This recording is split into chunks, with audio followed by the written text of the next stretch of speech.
yes, a People no? need to Yeah, talk Lady in louder. Pink. Yes, we have people who are signed up. If necessary, I suspect. Okay, so how many is that? Just the one? I signed up on the free version.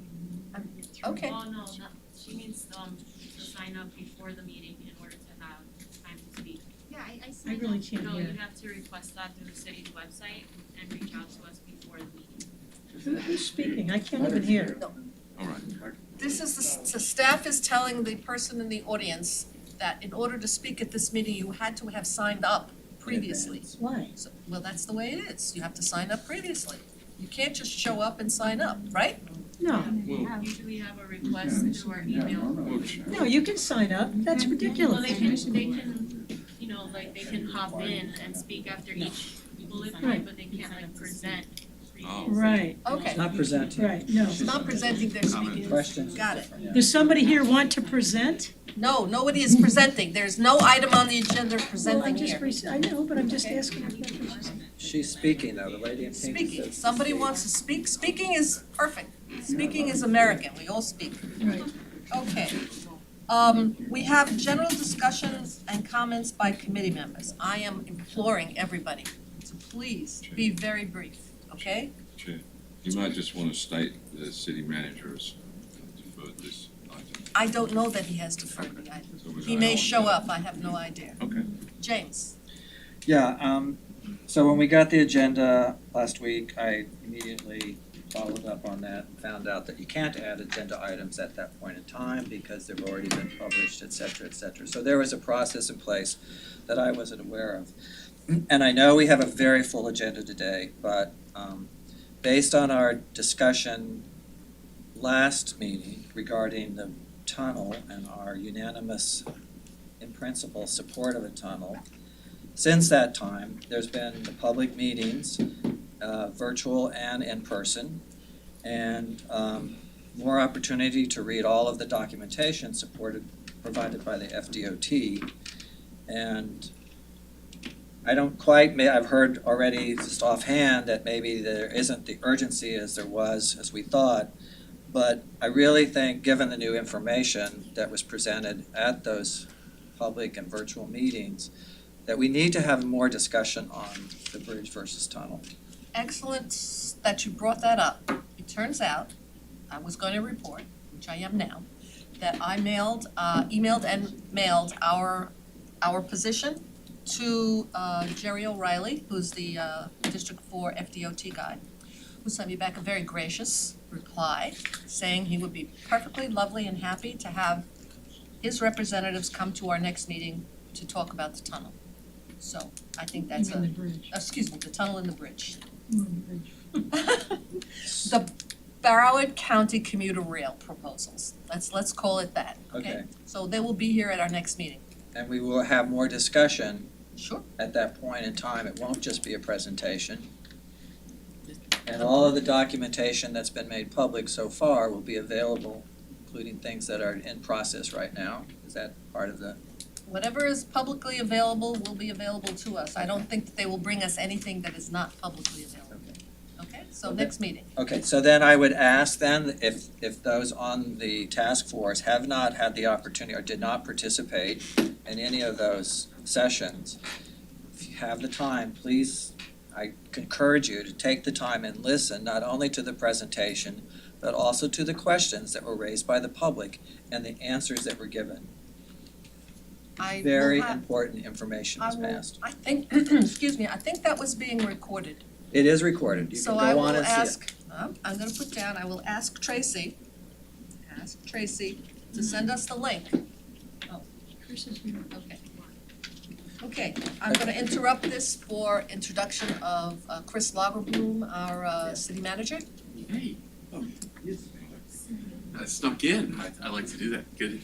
So, Chris, we have, as you know, an incredibly busy agenda today. You do. And when we had asked for you to come to our next meeting, we were thinking specifically about talking about the what strategy we're gonna be using to get ahead of the infrastructure funds that were coming in and federal money and state money and that.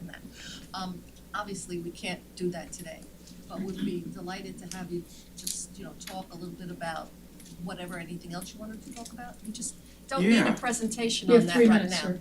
I can be even briefer Oh, than thank you. 3 minutes, so thanks for having me. I did want to stop in. I know you have a tall task at hand, and the city commission at their most recent meeting asked that we send the proposals for the water treatment plant that have been received in an unsolicited format to the infrastructure task force for a recommendation. So hopefully you've digested all of those 550 pages of material, however many there were. Peter says yes, he has. I knew Peter and Ralph would be the two that would read it word for word. Ralph. You No, pegged it close. right. Did I? You pegged it Did I get it right. right? Hey, what are we, chop liver? Yeah, don't discount the Come on, rest. Lauderdale. I know, I had to throw that out there. It is. That's To the city template, so- manager humor. Yeah, we have to. Only 3 times no. We have to find it in some small things. But hopefully you'll have a robust discussion about that today. I've got to take that back to the commission, hopefully with a recommendation from the infrastructure task force as quickly as next Tuesday. They seem to want to move pretty quickly, so if you get to a point of coming to a unified communication or even a majority position on communication back to the commission during your meeting today, I'd ask that we submit that communication pretty quick through the clerk's office to go back to them. So you have a little bit of a sense as to what the process is. We received an unsolicited proposal to build a new water plant. At the time that we were considering whether or not to accept that or not, we got a second one in, which is why you would have seen then the commission took action and said one or more, or I think they just left it fairly a blanket by saying, water plant projects.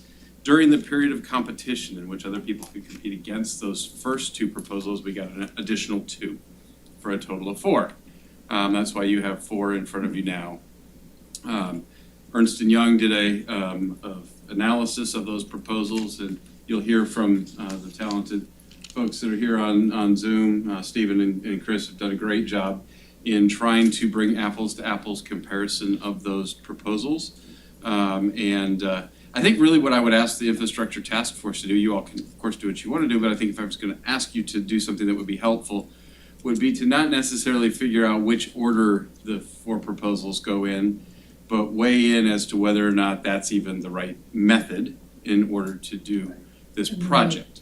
There really only needs to be one ranking, and that needs to be done by the commission itself. So, I would encourage you not to sit here and debate,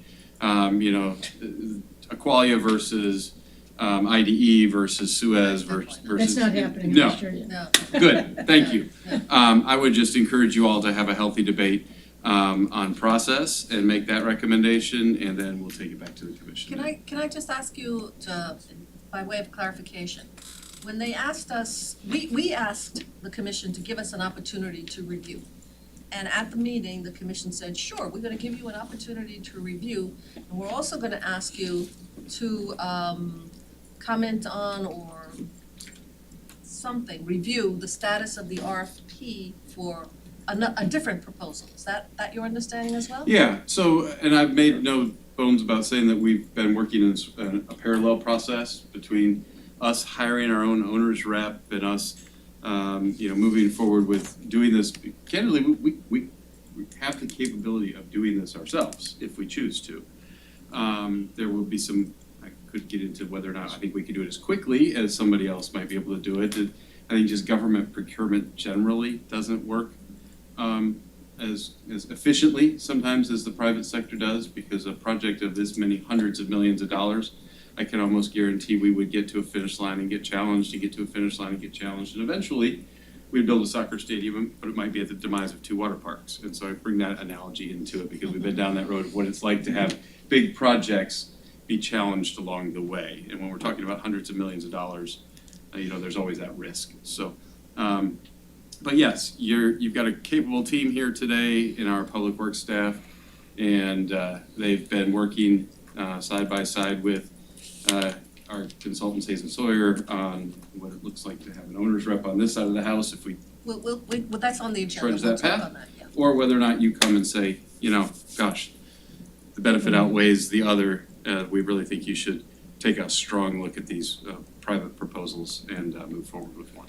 Perfect. Peter, quickly. So Quickly, please. procedurally, everything that we have, all the backup material that we have seen on our agenda, which is at full Ernst & Young, their analysis of each individual proposal, and the proposals themselves somewhat redacted in certain places, all of that is now no longer in the shade. So any of that can be brought up, is that correct? Any of that can be brought up. The items that are redacted would remain redacted. There's been statutory exemptions for why that information's not publicly disclosable, but everything else is. Okay, James? Right, so Chris, if we think that a better approach might be, instead of looking at unsolicited proposals, is to request an RFP, would that rule out any of the present people who have submitted proposals? Would they be ruled out? No, it wouldn't rule them out. They would just have to potentially enter a different way. There's no penalty for providing an unsolicited proposal to the government, so you can't go out on a limb and provide it and then just say, gosh, you're exempt from any future process of the government, because nobody would ever submit one. But yes, they could certainly enter a different way. All right, so, and we have already opined about criteria for P3. We have 3 criteria that we've established in November of 2019. Don't lose control of the water, don't lose control of the rates, and don't lose control of the quality. So we'll be looking at it through that lens, I'm pretty sure. Yeah. All right, thank you so much. I was ready for you to say expand a road, create a new road, or traffic calming. No, we're gonna be very focused. We're gonna be very focused. Your 3 minutes is up, sir. Sorry, I'm done. Thank y'all. Thank you, Appreciate Chris. it. I'm gonna hide for a minute back here at the back, and then I'm gonna have to go downstairs. Alan? You can't hear anything. Alan, could we get started? Would you please introduce the city staff that are here? That's very important because we have a lot of expertise here from the city side. Oh, okay, so I'm gonna stand up, hopefully I don't miss folks, but in the corner starting over here, we have John Herbst, the city auditor. Following him is, Laura Reese, Office of Management and Budget. Susan Grant here is the, finance director. Tracy, who is, the liaison to the committee. Going in the back, we do have Hazen and Sawyer here, who we work out on a slightly different way, so I'll point them out. Myself and Omar, Jill Frisley, who is chief engineer, Victor Carosi, chief engineer, and then I think that is, oh, and Daphne, how could I forget? Oh, sorry. I was here just in case. Does governmental affairs for the city, I'm not sure your exact title, but. Government affairs and economic development. Okie dokie, very good. All right, so, you wanted to put something on general discussion, or are we not? No, not me. Okay, no. So James did his, you did. Oh, and to follow up on that, the bridge, so I was participated in the virtual session, and I did call Phil Schwab, who's sort of running the process, and asked him what the next steps were. And at that point, which is now 3 or 4 days ago, he said they weren't entirely clear, they were thinking it over themselves.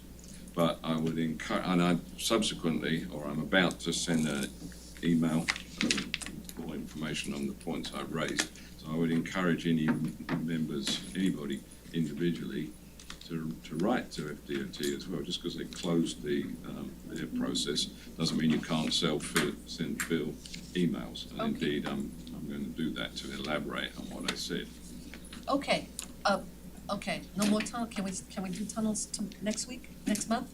Okay, just remember, I held back. Good. You owe me one. I appreciate that. You're showing admirable restraint. Exactly. Okay, so, okay. I just wanna, in my estimation, give sort of proposed how this should go, okay? So that we can do this in a reasonable manner, all right? So outline for the meeting today. Remind everybody that in November of 2019, we gave the commission our criteria for a P3, and that was specifically requested by the mayor at the time. So that's November 2019. On And January. remind us what that was. That was, we will, no, whatever, if you choose a P3, you never should lose control of the asset, which is the water. And that's the consumptive permit that we'll be talking about. You never lose control of the quality of the water, and that goes beyond just what is the minimum government requirements. It's clarity and things like that. And also, you never lose control of the rates. The rates just can't go willy-nilly up and up and up because we have to pay for it. So those were the three criteria, okay? On January 18th, which was just a month ago, we asked the commission to give us time to review these P3s, because they've all come in, they're all here, and they're all in the sunshine, and the commission has seen them, and the public has seen them, okay? They asked us to review the proposals and comment on the RFP alternative, just as Chris said. So the first thing we're gonna talk about is what is the status of the RFP? That's agenda item number 1, okay? The second thing we're gonna talk about, what are these P3s? What are they, just to make sure we all understand what these proposals are, who these proposals are, what they're proposing, and that's gonna be the item where Ernst & Young is gonna provide information to us about their comparative analysis.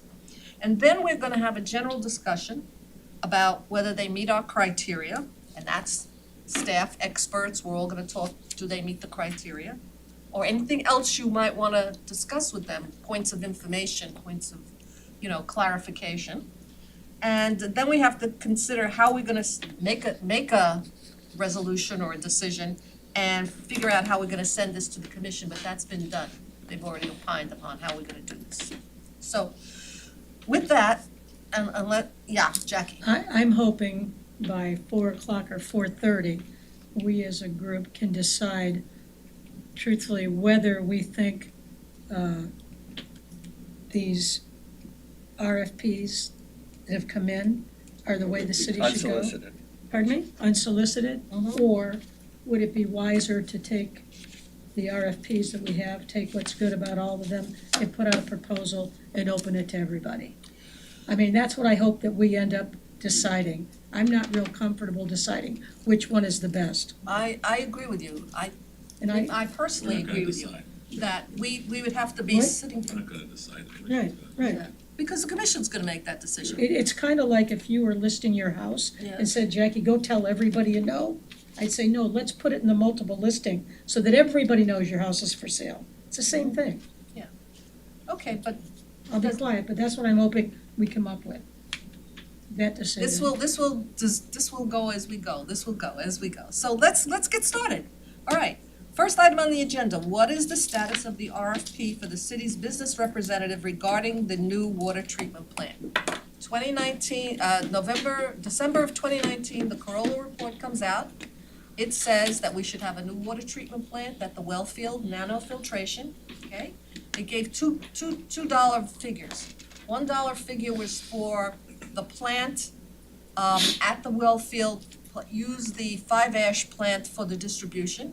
And the second dollar figure, which was higher, which was like $438 million, was let's do it all at the Wellfield and forget about 5-ash. So in December of 2019, we were talking about somewhere between $350,000 and $450,000 to get this new water treatment plant rocking and rolling. All right? Million. I was gonna say, Oh, that's a thousand. deal. It's a deal, let's do two. Done. I'll take it. Okay, so then, what happened?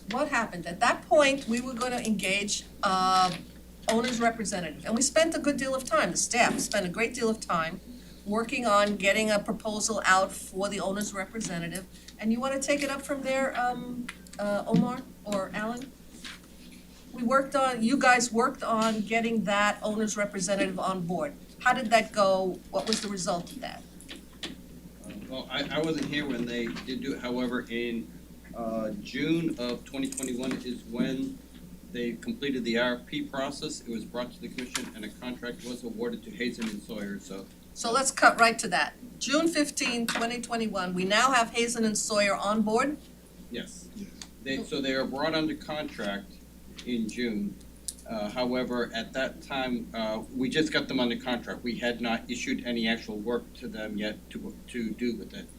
And that was at the same time that the unsolicited proposals were coming in, so a task order has not been issued to them yet to begin doing any work under that contract. Peter? So they do not have a scope at this point in time, is that correct? They have a general contract to perform services, to develop a design criteria package and to get us through, and I don't know if you have someone here who specifically talk about their scope, but it is done through task orders for the different portions of work, and we have not issued any task orders to them within that larger. So nothing's going on at present. Now, if the commission were to decide they are going to proceed down the unsolicited P3 proposals path, would you even issue any task orders to Hazen and Sawyer? Because you're proceeding in a different direction if that happens. We would still be able to engage them as an owner's rep, but to deal with the P3 entity. Okay. Okay, because we don't have the technical expertise within our staff to manage a project of that side from the city side. So they would become our representatives for a discussions, engagement with whichever entity we did decide that we were going to move forward with. So they would be like the project manager for the park bond, okay? We have a park bond project, we hired a project manager, he does all the workings and the meetings and the getting the projects together and reviewing the designs, et cetera, et cetera. No, they're not the project management. Are you saying they're project management? They would be the owner's representative. Well, what does that entail then? The owner's representative would mean that they would be reviewing any documents that were given to the city to make sure they're technically accurate. If we have any specific requirements for, we like a certain type of pump or the way that it would connect into SCADA systems or other things, they would be reviewing everything that the company is doing to make sure that it meets the city needs. From a technical point of view, they would be ensuring that our needs are met within the project. So that sounds advisory to me, technical review, consultancy, not project management. That's as he further described it, I agree with you that that's. So was one of the original thoughts that you would hire Hazen to help develop an RFP? Or you would use them to develop that? They were originally, when the RFQ was started, it was to design, build our own water treatment plant. So they would have been the owner's rep helping to put together those type of documents. Okay. But also it has some flexibility within that contract. If we follow the P3 model, that they would be our representatives to represent the city in discussions, engagements with the P3 entity. Okay, so Peter first. So Alan, if it proceeds P3, would you envision adding any other parties to the owner's representative group? For example, somebody like Ernst & Young? I think the city would have to make those decisions. I'd probably defer to the finance director or the auditor may have a better understanding. But I think from an engineering point of view, we can cover our needs with what Hazen and Sawyer is doing, but there may be other needs within the city for legal, financial areas that they would have to bring in other consultants to help as well. Okay, so correct me if I'm wrong, the way I'm reading this, whether the commission decides to go P3 or RFP, we have on board, under contract, a very skilled group, Hazen and Sawyer, to assist us in going either direction. Yes. Okay, everybody cool on that?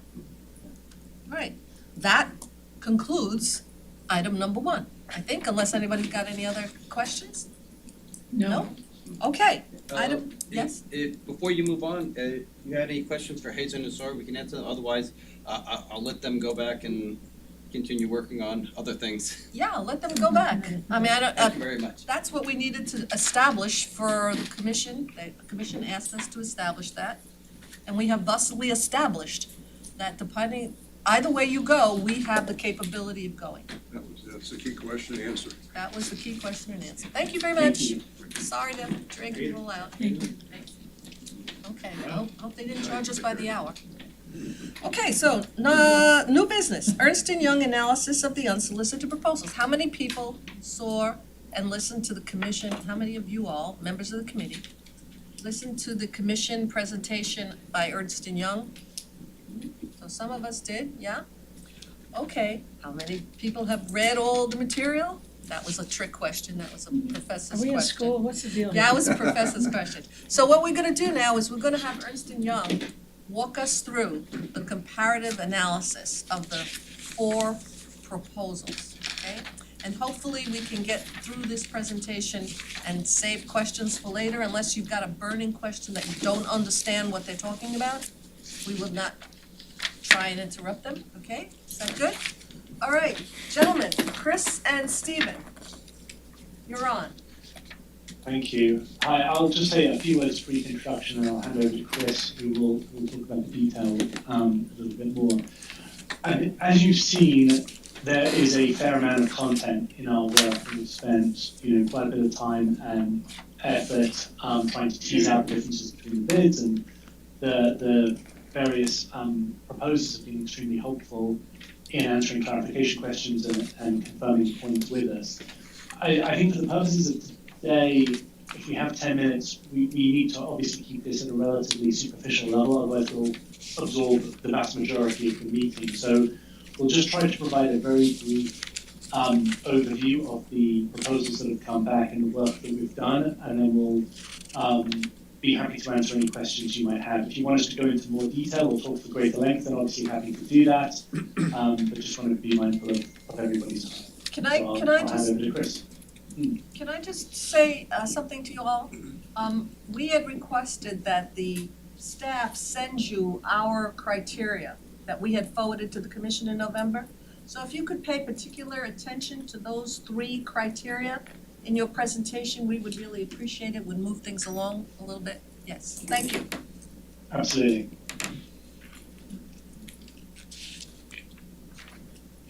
So Chris, over to you if you don't mind. Absolutely, yep. Apologies there. Right, well, good afternoon, everyone, and thank you for your time today. As Stephen mentioned, I think we've been asked to provide a very brief overview of the comparative report that was provided to the Commission earlier in January, and with a quick update from the report that was provided then, which we'll touch on as we go through. Also being mindful of the 3 criteria that were discussed there earlier around control of water, control of quality, control of rates. So yeah, we can certainly touch on that. Probably all of them together. I think we've touched on the control of the water source and the quality as part of the report specifically. So we'll pick those up as we go through. And on rates, we can probably provide a blanket comment as well. And I think it might also be worth teasing out the discussion around control and what that means here in terms of the proposals that have been received, and hopefully that will help the discussion generally in the group. So yes, so we'll take a quick walk through. So first of all, I suppose touching on the 4 unsolicited proposals that we received.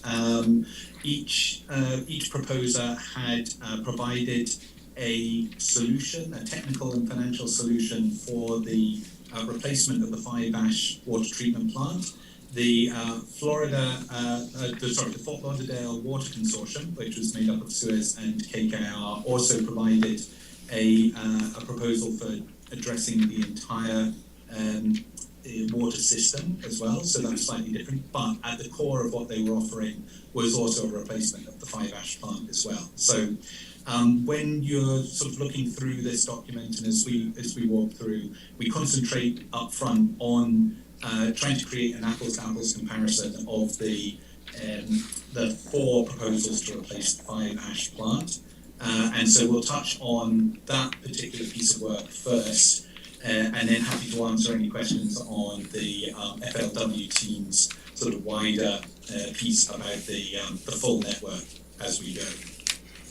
So the first team to submit that we've got here, they're all in alphabetical order, is the Aqualia team, made up of FCC Aqualia, who would act as the financing and also the construction and operations for the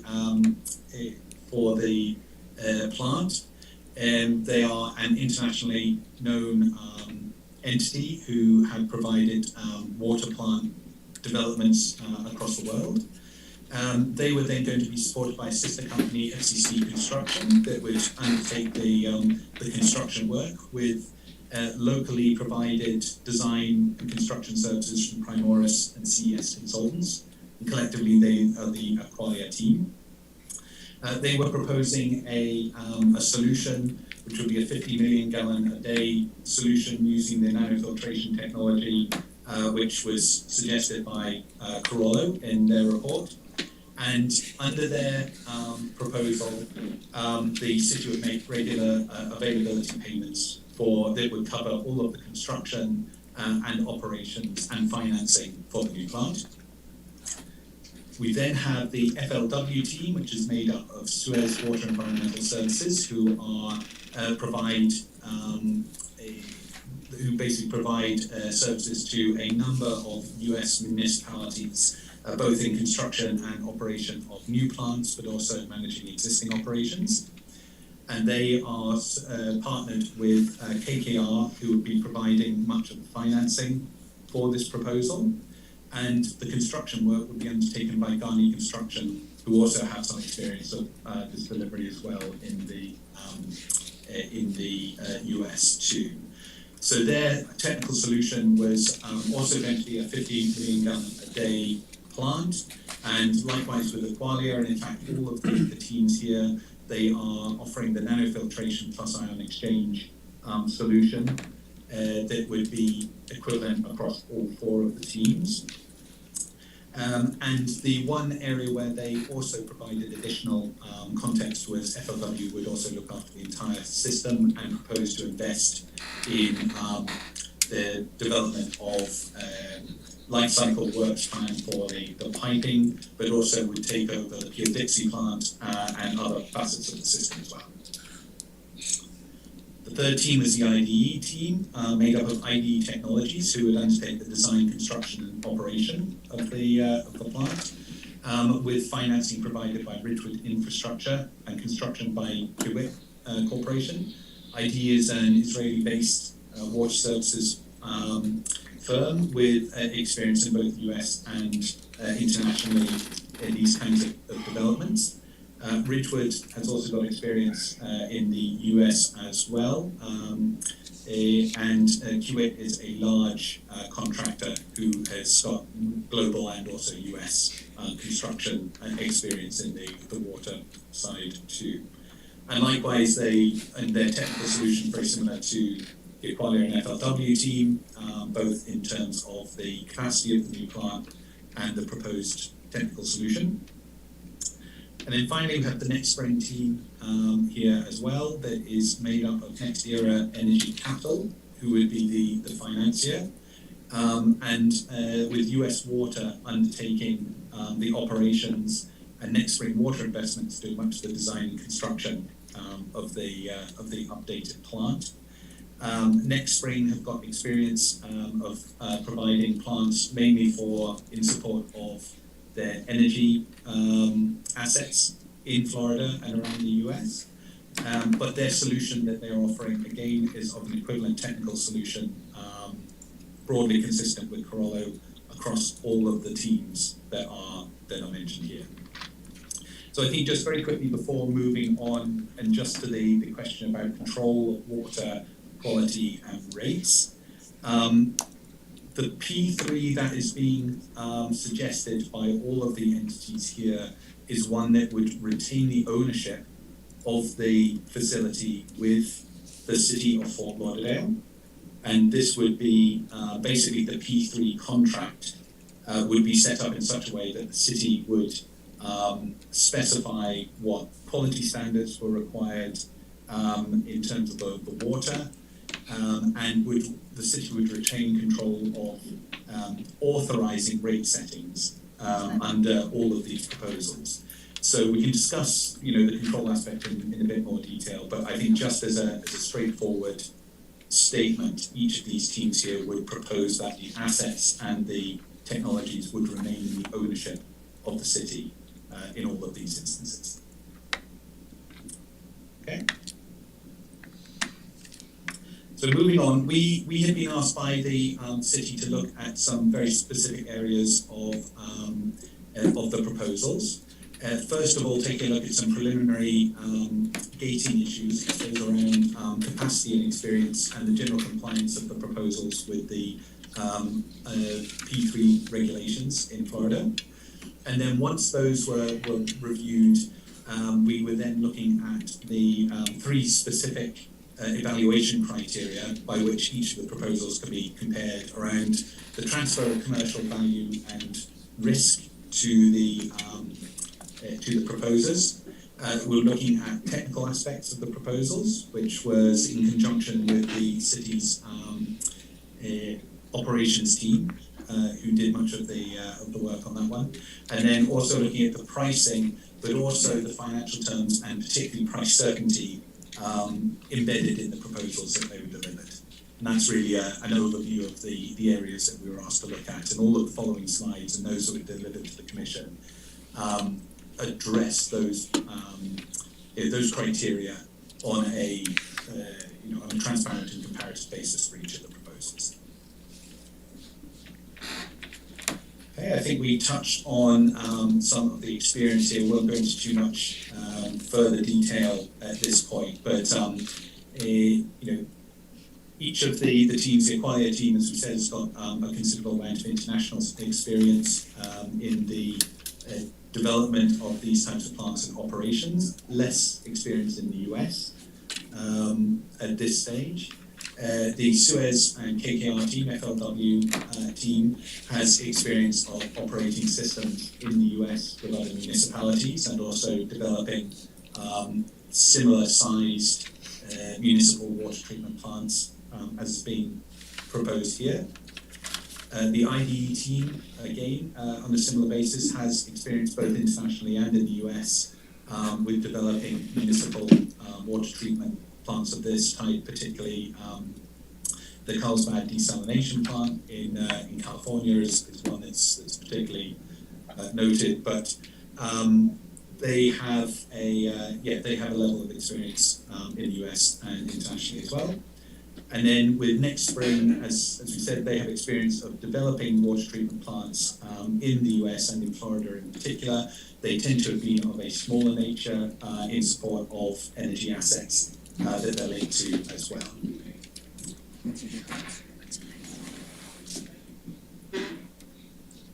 And again, I think we're happy to answer any questions on the detail here because we realise there's quite a lot of content.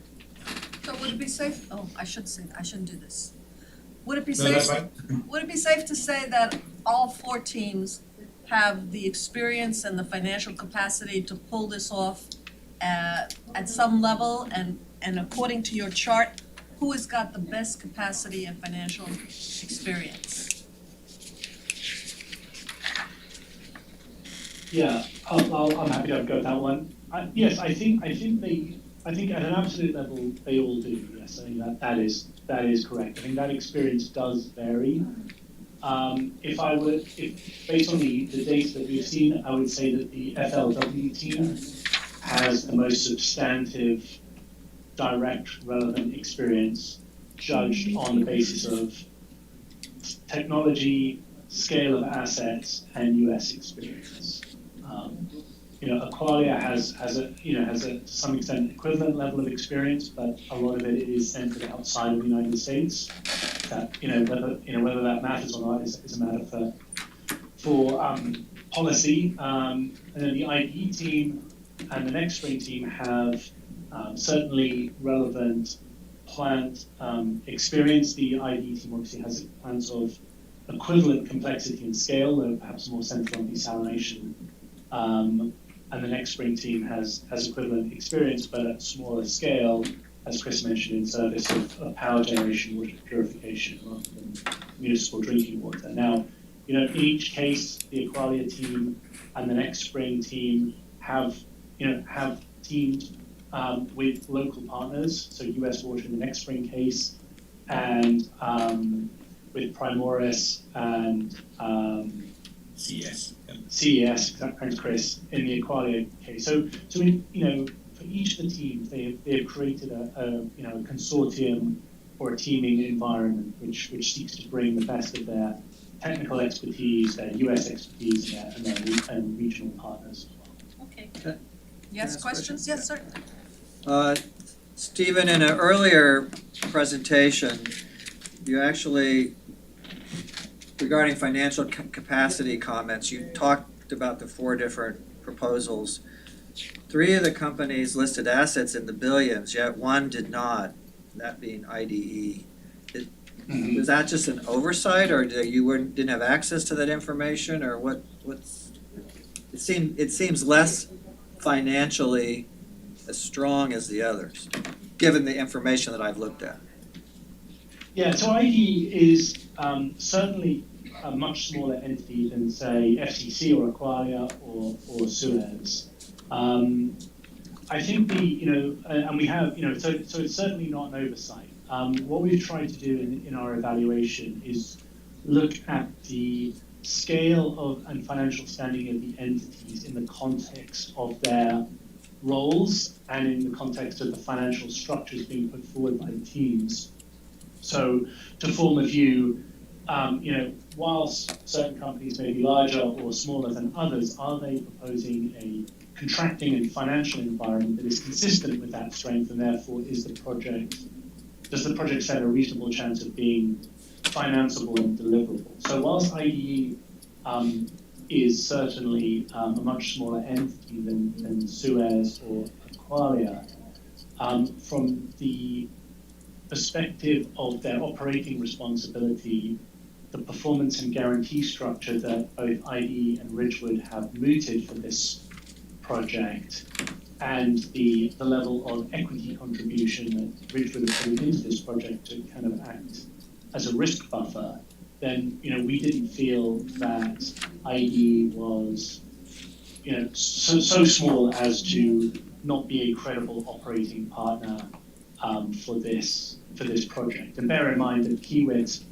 is the construction partner, and Kiewit is a multi-billion-dollar construction company, and the capital is coming from third-party debt, and equity is coming from Ridgewood, who has a very substantial amount of capital under management. So taken together, we didn't see a particular problem or risk in the IDE team being able to deliver their proposal. And indeed, they've successfully delivered projects of equivalent scale in California with Carlsbad and other projects elsewhere in the world. Okay. Yes, Doing Peter? general questions. You started it. I Mary. started it, I'm sorry.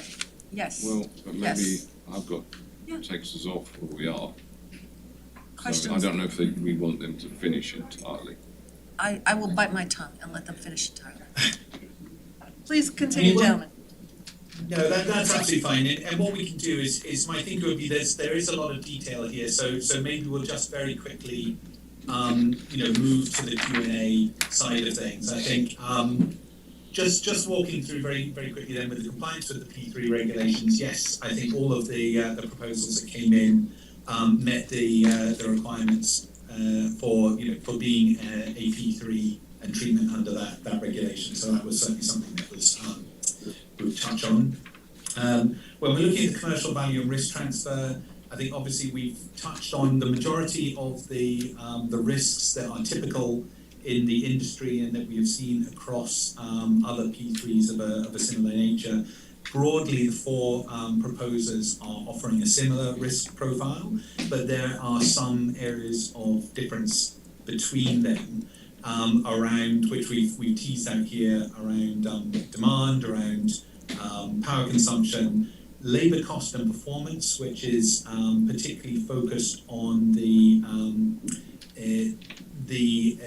willingness of proposers to stand behind the performance of staff who are still in the employment of the city, technically, but are being managed by the proposers themselves. The ID team was less willing upfront to be able to stand behind that performance, but were willing to negotiate around that as a potential alternative. We'll touch on the other labour costs and issue as well. We'll touch on that at a later point around next spring and the transfer of staff from the city to next spring. There was an assumption built into next spring's proposal that there would be a transfer of the staff after a period of time to the to Next Spring from the city, but that was subject to discussion as well. Then I think the other piece we would look at then is price inflation, which I think is a more substantial differentiator between the teams here. That the Acquire team and the FLW team are proposing that the payments made by the city would increase by an index, so using CPI, and this would be an uncapped index. The Acquire team would apply that index to the entire payment from the city, whereas the FLW team would apply it just to the operating cost element. So the exposure to cost increases from inflation would, on the face of it, be greater under the Acquire solution than the FLW one. ID and the Next Spring teams are offering to fix the annual payment increases at 1%, 1.5% per annum. That would still be across the entire payment made by the city, but there would be some certainty around what the increases would be over time. And then in terms of price and schedule certainty, at this stage, the ID team has, in its proposal, said that it would guarantee the costs and schedule that it included in that proposal, whereas the other three teams at this stage had not guaranteed those sums. Oh, God, I can't. Stop. Okay. So, as well as our analysis that we provided as well, then the city also did a technical analysis of the proposals, and I won't dwell too long on this. I'll go through to the summary piece here, and I think the key elements here, you can see the city's assessment of each of the proposals from a technical perspective. First, in terms of experience with constructing and operating water treatment plants. You can see the city's view there in terms of management of city employees. You can see the position, water quality goals, staying within the consumptive use permit, project completion, and the resiliency goals as well. And obviously, we can dive into those in the Q&A session, and the city can maybe talk through a few of those technical points in a bit more detail as well. Okay, and then briefly touching on the financial terms piece of the assessment.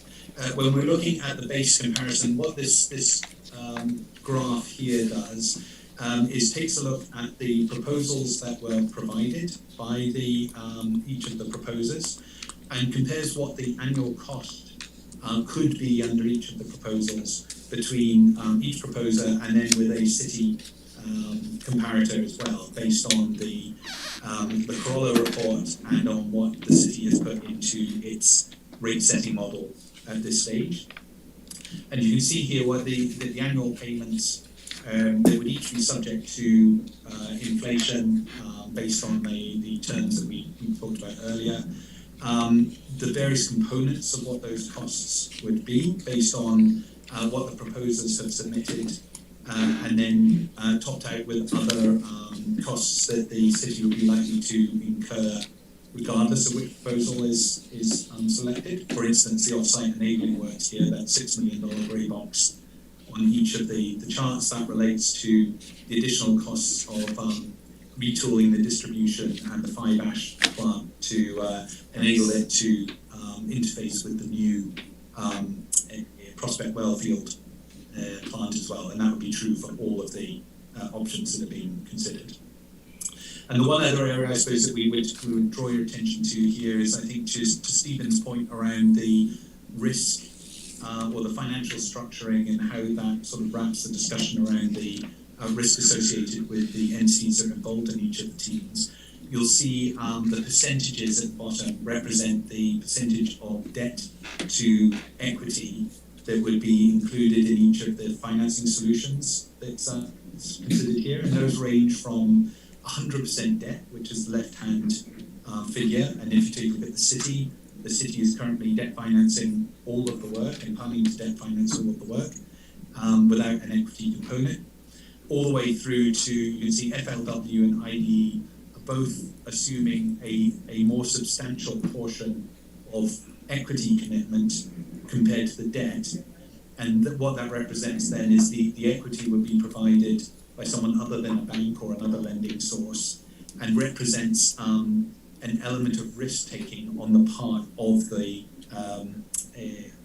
entities that would be delivering the project themselves. And so this is the concept that they are, whether it's ID or whether it's Suez or Ridgewood or KKR, they are planning to invest a larger proportion of the costs of the project themselves and take more of the risk on the delivery of the return of that reflects maybe the less substantial nature of the entities involved, particularly on the IDE side, as we've discussed.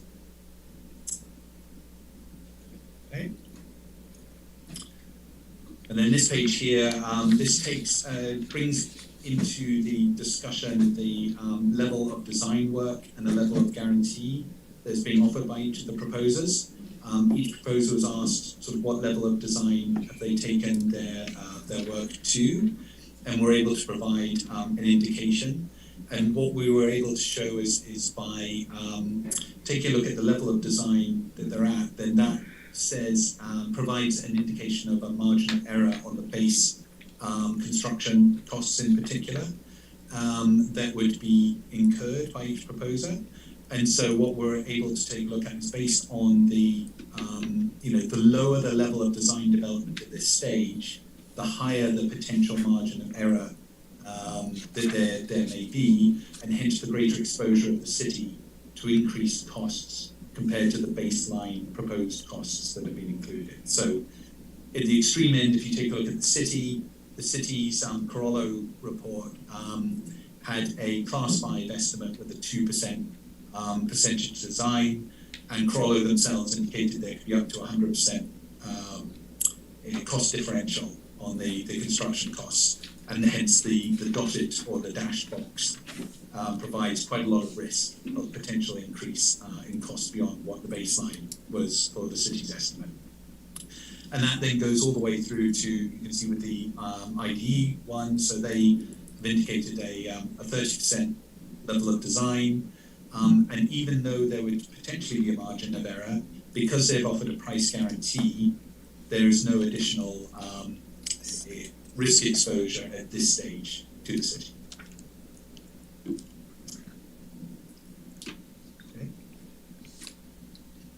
And then this piece deals, as we mentioned, specifically with the differential rates of inflation. It takes those adjusted figures that were on the last slide in terms of the annual payments that the city might make to each of the proposers, and then seeks to apply each proposer's approach to inflation using a CPI, so an index of 3%, which is currently the city's planning rate of inflation, and it's included in its rate model. And what you can see there then is you start with one end of the spectrum is very low starting points for Aqualia as an example, but they would be applying a full CPI increase every year, uncapped to the city's payments, which you can see then accelerates from that low amount quite quickly through next spring, which is starting quite low but is willing to guarantee a 1.5% index, and so it has a much shallower increase, all the way through to, I guess, ID, which is the yellow line, which is starting at a high level but is offering the lowest guaranteed annual increase, and so you can see it is a shallower line again in terms of the potential increases. Okay, and we touched here on the rate impacts again. We don't need to jump into too much detail at this point. at this point, I think the city's base case, and the city generally is assuming quite a long lead-in time for the development of the replacement plant to happen. And so from a rate setting perspective, what this does is enable the rate increases that have been agreed by the Commission to date to build up a cash fund over time. That means that when the city's project does kick in, there is more of a fund built up that can help smooth rate increases at a later point. We've picked ID because they start at the highest starting rate of all of the proposals that we looked at here. But because they are intending to bring forward the new treatment plant by around 3 years compared to the city's estimate, it appears then that you've got a less of a build-up of funding from the rate increases that have been agreed by the Commission in the early years to allow the mitigation of that additional cost. So in a way, the P3 proposers in this instance get penalised in some ways for bringing their projects forward. So our analysis hasn't looked at ways of smoothing that out, but we understand from discussion with the rating advisor that there are ways in which potentially this can be smoothed out either on the city side or potentially in further negotiation with any one of these four proposers. Okay, and then I'll leave it at that point. When we get to this stage, and when we got to this stage in the discussion, that was the full comparison of the 5 ash replacement options. From this point onwards, it then addresses the full the offer from FLW to take over the entire water system. I'm very happy to kind of touch on that specifically. Could I But ask if the you've got members? questions on comparisons. Could I Sorry, ask go the ahead. members of the commission, of the board? That's, the concept of taking over the entire water treatment system was never something that we discussed. And that's a big subject matter entirely. I don't know that at this point if we want to spend a great deal of time talking about that, because the proposer who proposed that has also been examined as one of the P3 proposals. So it's not that we're not considering them, they have broken out of that idea the components that particular proposer would be responsible for in an apples to apples comparison. So if everybody agrees, I think that we should just move on to the bottom line here. Good. Okay, let's move on to the bottom line.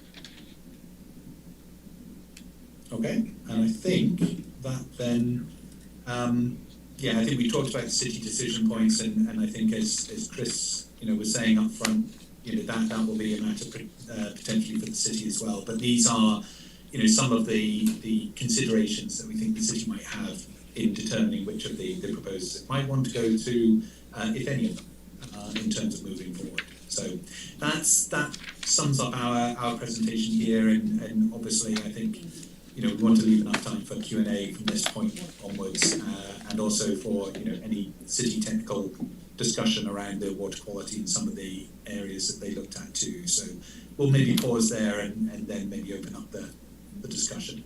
Okay, all right, let's start. James. I have questions. I think I just need some education here. On the slide that says complies with consumptive use permit. Can you explain what this is telling us? I think Omar and Alan, would that be, have some comments? So what this means is that the city has a maximum permit to withdraw from the aquifer. What this means that with these technologies, which is the nanofiltration plus ion exchange, they all meet this actually they all exceed this requirement because it's less than what we need to withdraw from the aquifer. And I have a follow-up question. Okay, so I understand what you're saying. Then we can only withdraw from the Biscayne Aquifer till 2035, correct? Right. All of these proposals exceed that by many years. Right. What happens then? And I didn't see any comment about that in the proposals that we just looked at. What happens after 2035? So we have another allocated other sources of water.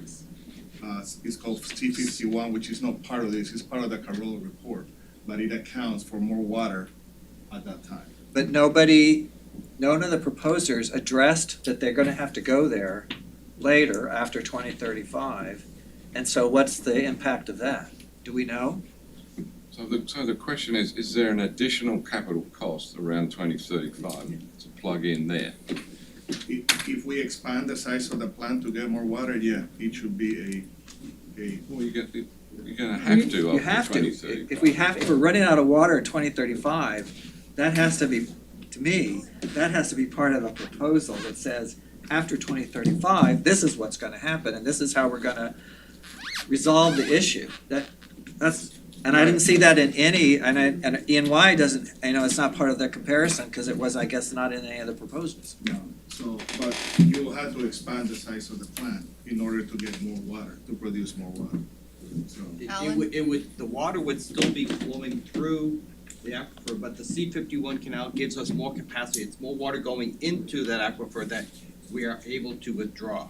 So once you get to 2035, we would be adjusting our consumptive use permit by doing additional purchases from C-51 or other sources to allow us to withdraw the rest of that water. You're And at assuming, that you're time- assuming an amendment or a renewal of the Biscayne Ye- Aquifer. Yes, and Yeah. 2035 is when we would have to make that decision It's not to like it's gonna dry renew up. at the current capacity or to get more water through the. Okay, so that's the education I need. So the water in the reservoir will then come to the aquifer, go through the Yes, yes. aquifer process, and then Yes, we do. yes, we would still be withdrawing it from the same wells that we're getting it from. right Okay, now. all right, that's what I needed to hear. So then, are we buying the water from the reservoir? Whose Yes. water is that?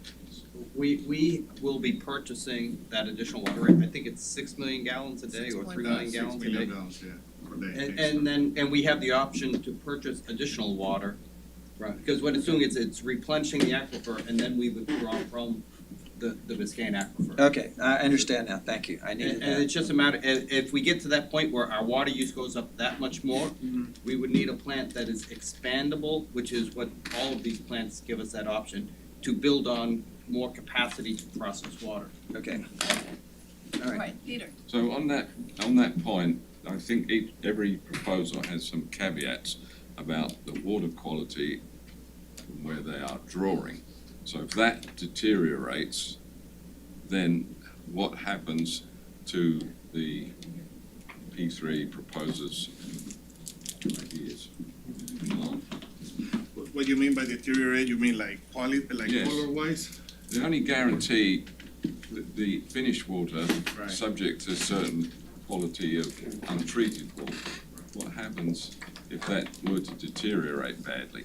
Well, With specific to the ideas that the proposers have. well, with the nanofiltration process, even if the water deteriorates, you got a large margin of, the nanofiltration will take pretty much everything out. Actually, so that's not a cost. Let me follow up on that. Do these P3 proposals, will they also be in charge of the wells and the pumps that pump the water out of the wells? Yes, So they're gonna take over not just the water plant, they're gonna take over the wells, they're gonna take over the pumps, they're gonna build a new plant, they're gonna get the water from the plant to 5-ash to distribute. And who's gonna be responsible for 5-ash distribution? well, there will be a point, a valve, where the city takes ownership And of where the is water. that valve? That valve is outside the distribution system. that Outside of goes- 5-ash. Right. So everything from that valve all the way down to the aquifer, they're responsible for. Correct. If the well collapses, they have to fix the well. Correct. If the well collapses, we'd have to fix the well. I mean, it's not like somebody has to fix the well. They have to provide the quality and the quantity of water that we require on the contract. How long does that contractor agreement stay in place, that they're responsible? Is it for 20 years? For 33 to 50, depending on 33 to proposal. 50?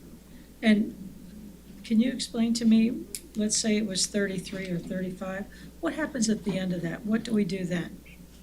At the end of the contract, the city receives that plan, receives ownership of that plan. So the Okay. city can hire somebody else to run it, or they can run it themselves, it's ownership of the city. So if you had equipment that they had purchased and ran, and it was 35 years later, we would take ownership of 35-year-old equipment?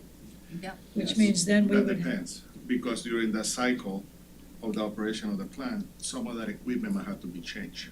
Correct, but let's just assume that it was pretty good equipment and they knew that life expectancy was 35 years, and now suddenly we take ownership and we've got a bunch of outdated We stuff. need a new That's where plan. we are now. We need a new plan, just Yeah, like. that's, problem I understand. I mean, I'm just That's the way it trying to works. think ahead of That this. will be negotiated in the contract, that the equipment at the end of the life of the plant has to be as in good operating condition. Yeah. So that should be part of Well, the. it could That's be like good the end of operating, my, but it that's could like be the end 50 of my years old. lease, where they say it has to be a clean apartment that you turn it over to.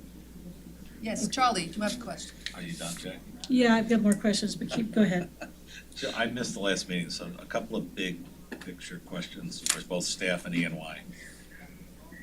We seem to be heading down the P3 route, and you end up with a lot of divergence in terms of how a lot of these issues are addressed, from somebody saying they want to run the entire system to how they're gonna, what the treatment plant's actually gonna be. How does the staff and E&Y feel about that P3 process, where we're locked into the vision of 5 people versus an RFP where we say what we want? How does staff and E&Y feel about that? And also, I see a lot of financing in here. Is the city looking for these companies to pick up capital costs? I mean, the city's capital costs are a lot lower than what's being quoted in a lot of these proposals. You know, with our financing and our bond rating, I can understand from the structure of these companies why it'd be great to have a cash flow model based on a credit payer like the city. But is that what the city's looking for? Is the city looking for somebody to pick up this cost, or would the city, on the treasury side, prefer to keep that to ourselves and control the bill? The billing is the one that scares me. I mean, I've been involved in trash franchises, and it's like, it's not good when Waste Management's deciding how much I'm gonna pay for trash instead of the city. Well, wait a minute, billing, these guys, none of these guys are gonna take over the billing. Number 2 is, Yes, it's the Oh, overall. that's if they took over the overall, we're not even going there. well, I'm just saying, it's, that's how divergent these proposals are, and I'm just Good curious, point. Okay, from both Susan- staff's point of view and E&Y's point of view, is, are we marching down, which avenue should we be marching down? To write an RFP that describes what we really want and what kind of financial structure we want? Are we better off to try to pick one of these 5? I'm just curious, both how staff feel and E&Y feel. And maybe you guys don't wanna tell us. I don't know, can understand I don't that think too. E&Y Can can. you let I don't think Brian E&Y Donaldson can. make some In a comments? moment, in a moment. Whether you look at an RFP or a P3, the equipment that is gonna go in that plant, we're gonna have to approve. We're gonna make sure that this pump is the one that we think is the best pump for the application. And, so But why not say it now?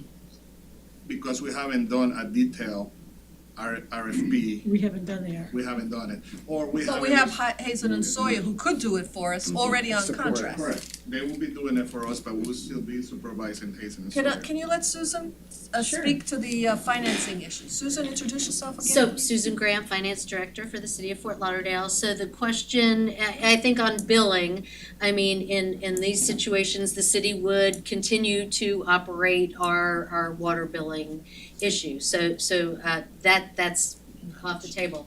As far as the financing, yes, we could get better financing than the private sector.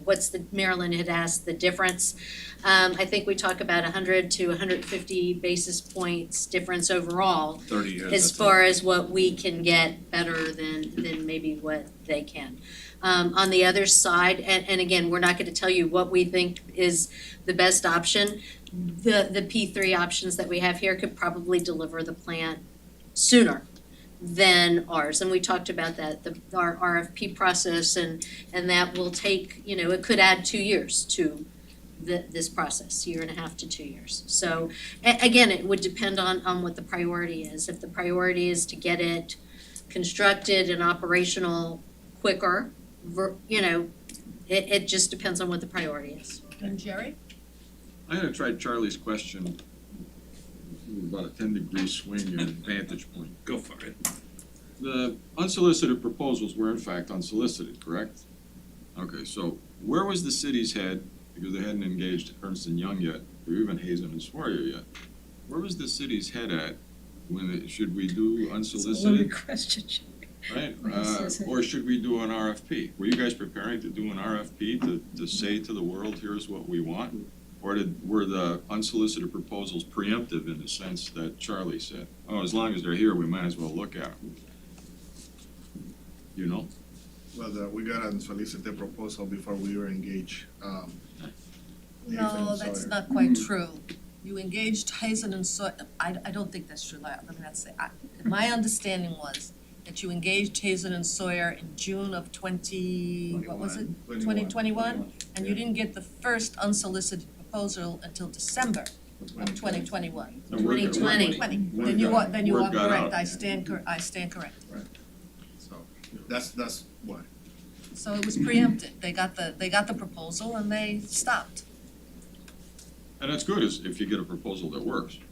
Yeah, amen. And now it's not the So time to question. decide, should we shoehorn something, or is this one good enough? Okay, Jackie, next? I have a question.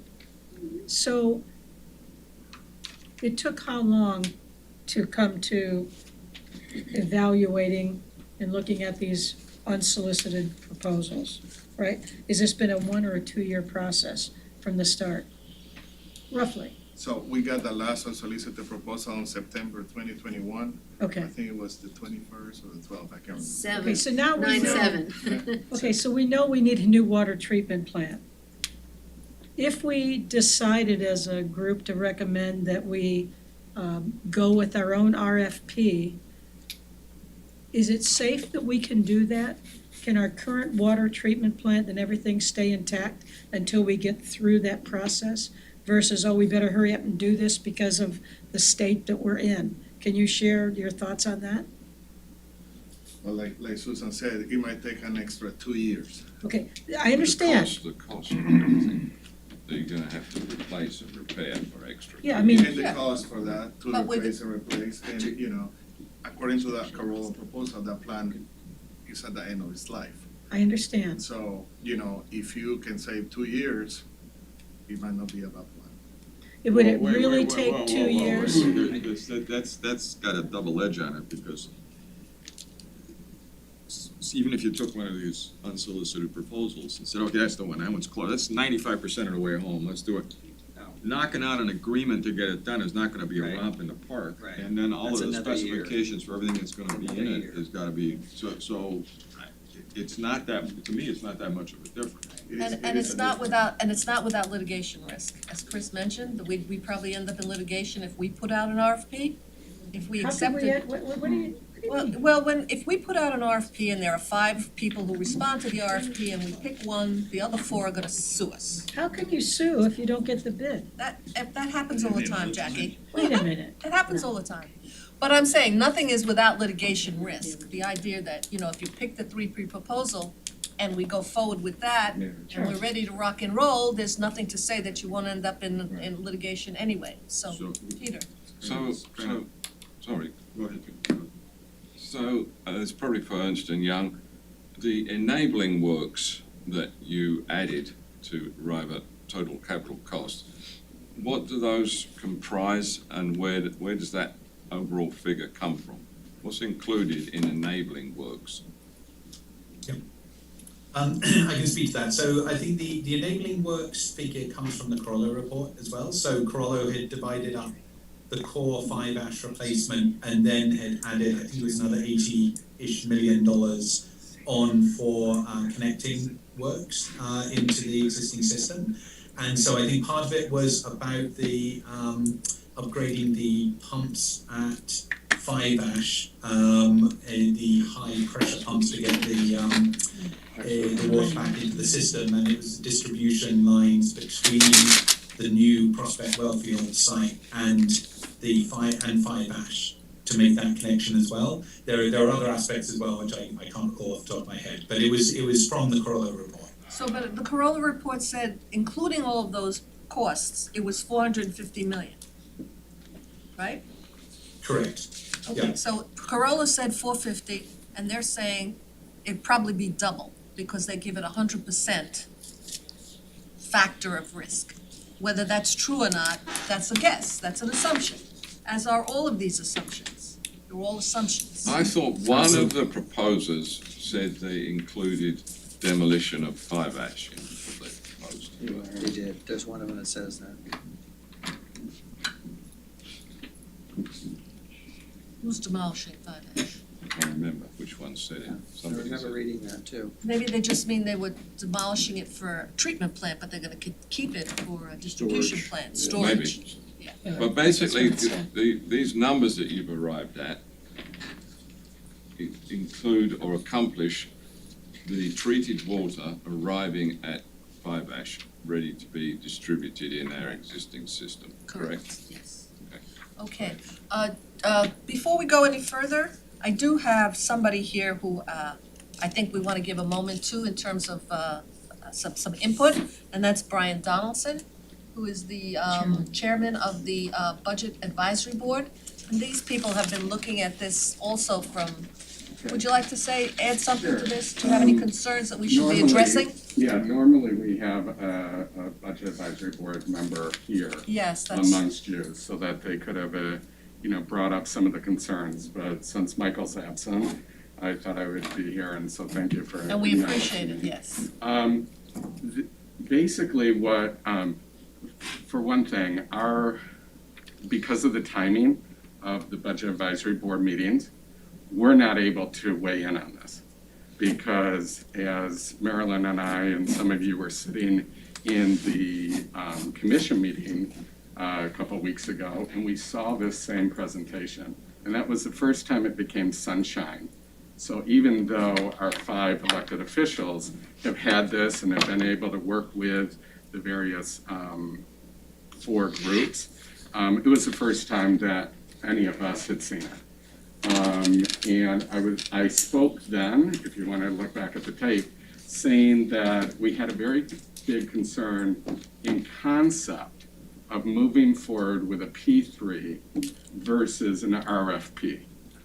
That BAB had, for the 4 years I've been sitting on BAB, have been saying to the commission, there was this Corolla report, we need to start gearing up toward a new water treatment plant in conjunction with the same conversation that you were having as a task force.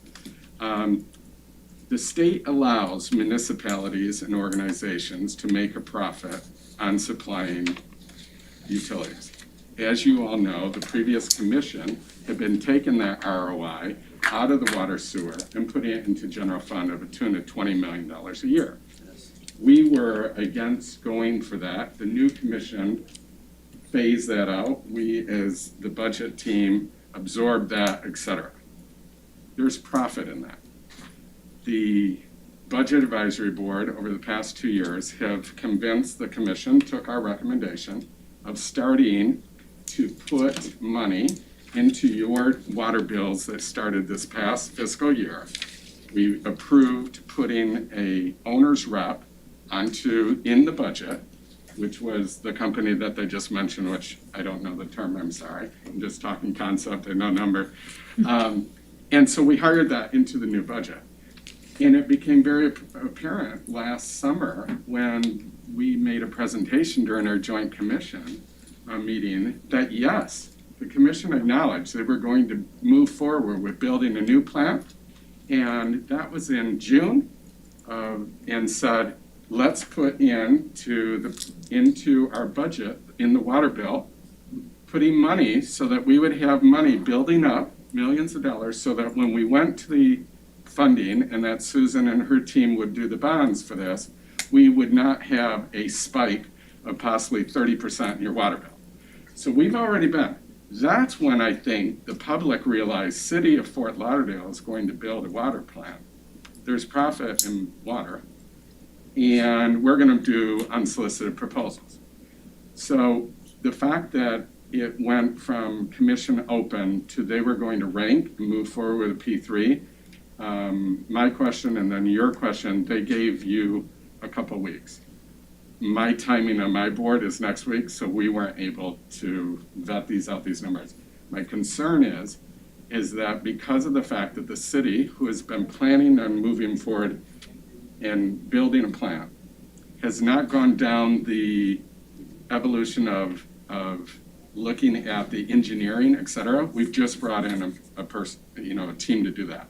So they're using, in comparison to the unsolicited, 100% variance. And then we're slightly over the cost. I'm very concerned that we have two different water treatment plants, right?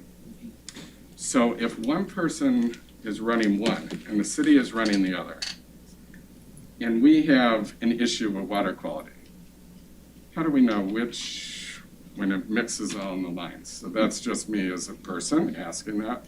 I think there's a lot of questions between a P3 and the other. I love P3s when we don't have a budget and we end up with a product that we knew we would never build. We could never fund, as a budget advisory board, through the Parks Bond or anything, a new stadium. We could not have built and redone the War Memorial. We haven't been able to do. We've been planning on doing a water treatment plant. We know we have funding for it, so that's my concern. It's your guys' task, since you're the only advisory board that has the ability to weigh in before they decide P3 versus the other. So don't be blinded about which one and the whole this and that. It's elementary. You guys have to make a decision as to, do you think we should go for the first time in utilities to allow somebody else to take that profit and do it versus do we be? The question, they can do it 2 years earlier. Well, if we're at that point of crisis, then the past 4 years that BAB has been saying we need a new tramp, where are we going to do with water rates? You have to start building up money for water rates. Wasn't a concern along, and now all of a sudden it's a concern. That's my concern, just as the Budget Advisory Board. City can do it. It's the timeline. And we have been putting into the budget, if you look at the water bills, we've been spending $5 to $6 million a year in making sure that we are repairing and maintaining our facility. If we allow somebody else 30 years and we are oversighting if they're maintaining it or not, and we take it over, so I have a lot of questions. I think this whole process has been rushed, and unfortunately, that's a task. You have only until this meeting to make a decision whether or not you want a P3. 1 hour. And it's really about whether or not you feel comfortable with a P3 for this particular task. It's not a park, it's not a stadium, it's not one-stop shop. This is something that is going to impact your water rates for years and years to come. Okay. So that's just my. Thank you. Before we ask more questions, can I get a clarification from Susan? How much money are we putting away every year for the water treatment plant? So there was an additional 5% added to the water rate this past year, and it would go up 5% a year. So the water was gonna go up 3.6 a year, now it's going up 8.6 a year. That differential would be put into a capital reserve. I think over the course of 5 years, and Laura, you could correct me, it was 40-ish, 45-ish is what we would have accumulated with that extra 5% over a 5-year period. So whether we go P3 or whether we. Yeah, and it goes up. So it starts out at 5 but. So whether we go P3 or we go RFP, that money is there. That money is there, so I mean, in any of these P3 scenarios or any of the unsolicited scenarios, the money could be used to buy down.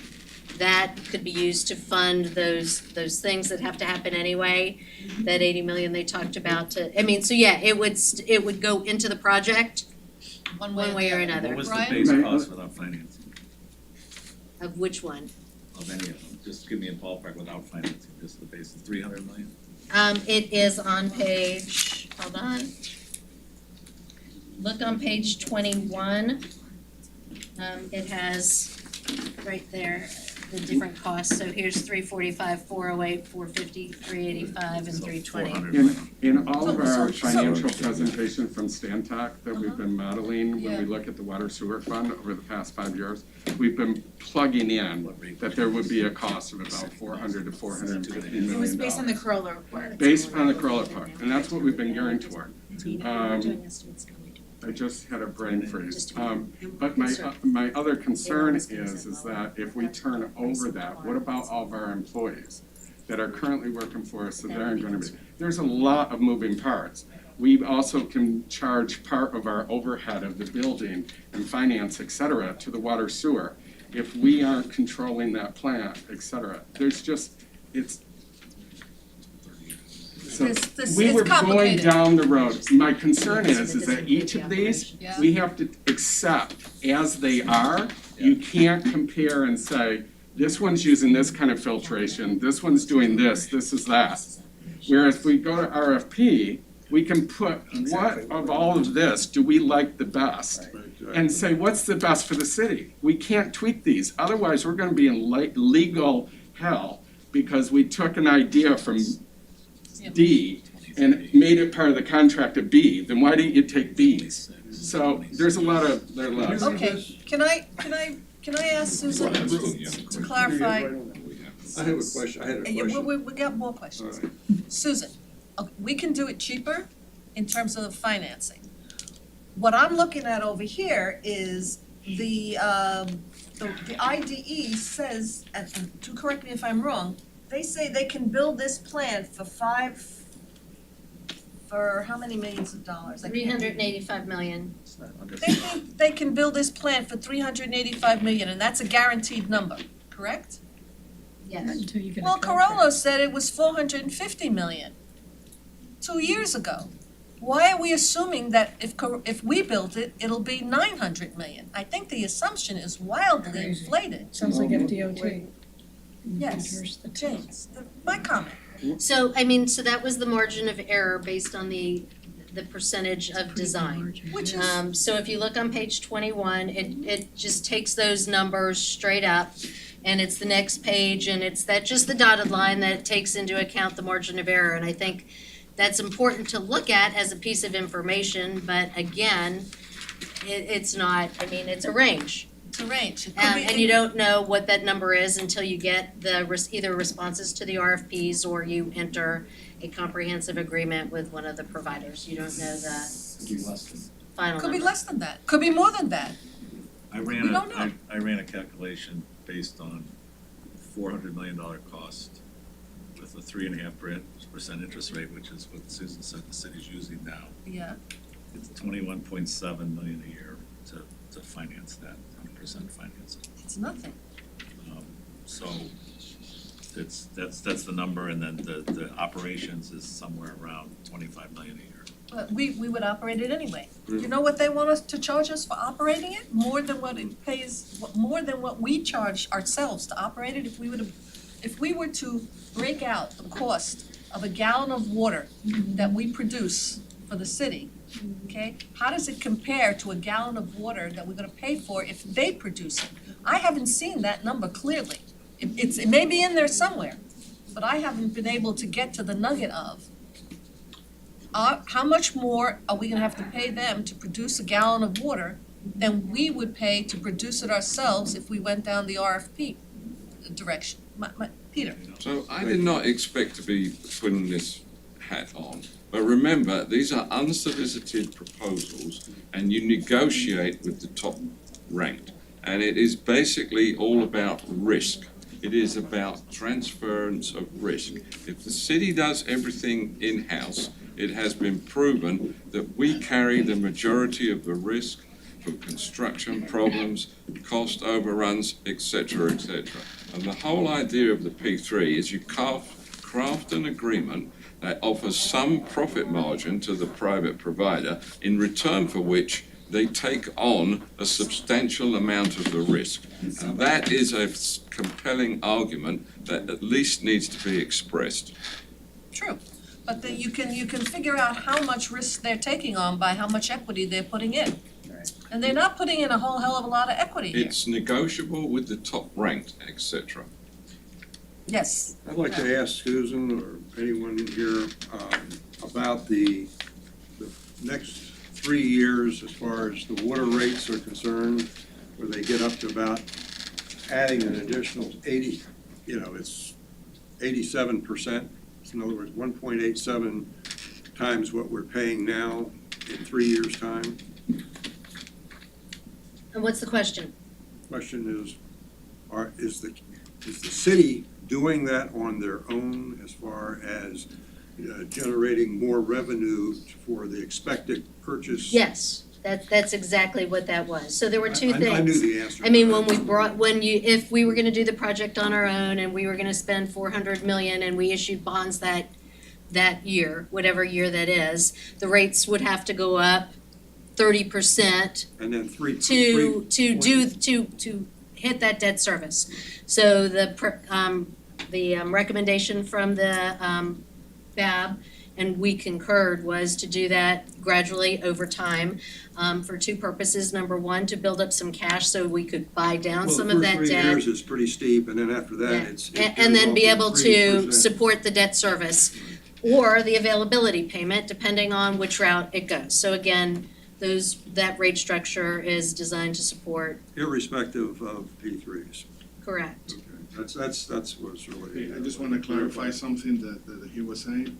Like, when you have two plants and one is not producing the water that you want, well, the water is sampled at the exit of each plant. Okay. So right there, you will know if it's our plant or their plant. And with the technologies used, we all said to use the Carollo report, Scheme 11. So everyone here, that's what they're bid it on, is on that Scheme 11 that everybody agreed would be the best technology. Okay, so since I'm temporarily chair, I'm going to get my question into Ernst & Young. One or more of the proposers, Stephen, proposes take or pay proposal. Can you elaborate on that? Because on the face of it, we're required to pay for 50 MGD, but we're only using in the low 30s. So how does that work financially, please? Yeah, so I think that's the IDE proposal that you're referring to. Take or pay just effectively refers to paying as if that volume of water were drawn by the city, whether it was or whether it wasn't. So, I mean, all of these bidders, well, that's not strictly true. Most of these bidders require a minimum level of revenue because they have to service debt and meet fixed costs. So if they build the project and then the city decided it required, a tiny fraction of the capacity, then they would still need a certain amount of revenue equivalent to you paying for a certain volume of water. Otherwise, they couldn't meet their fixed cost obligations. Now, IDE have taken that one step further, I think somewhat inadvertently, by creating a take-or-pay requirement at the 50 million gallons a day, which I think has logic from a fixed cost perspective, but also captures their variable operating costs running the plant at that level.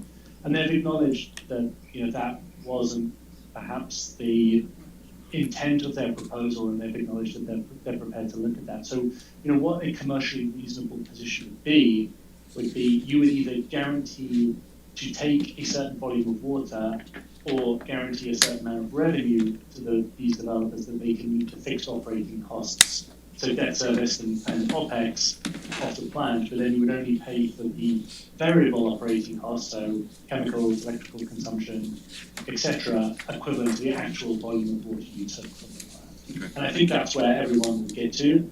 IDE just, I think, slightly overcut that in their proposal, but acknowledged in clarification that they would be looking to the alternative approach. Okay, thank you. And it seems to me that there are a whole bunch of things that need to be negotiated, and if they go with a P3, whoever they pick, okay?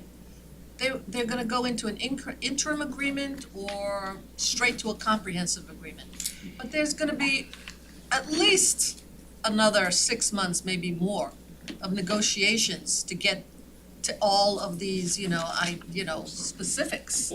God, yes, I hope so. So, yes.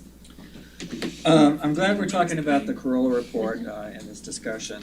And being the newest member, I wasn't around when that came out, and everybody, it seems like it's the Bible here. The city cites it, and the unsolicited proposals cite it, and Ernst and Young talks about it in the report.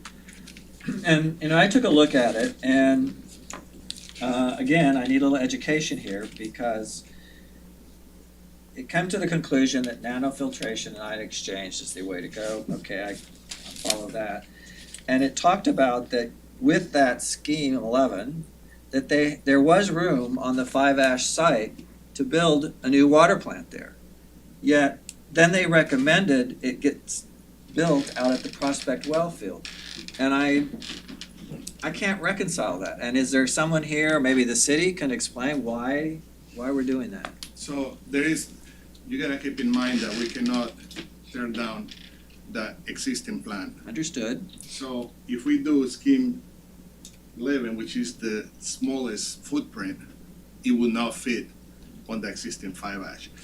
It will fit if we buy the dog park and some other land around 5-ash. Okay, so you've just contradicted what Corolla report was recommending. So who's right? Because we're basing a lot of this work and discussion on the Corolla report, and you've just proven it to be wrong, if you are correct.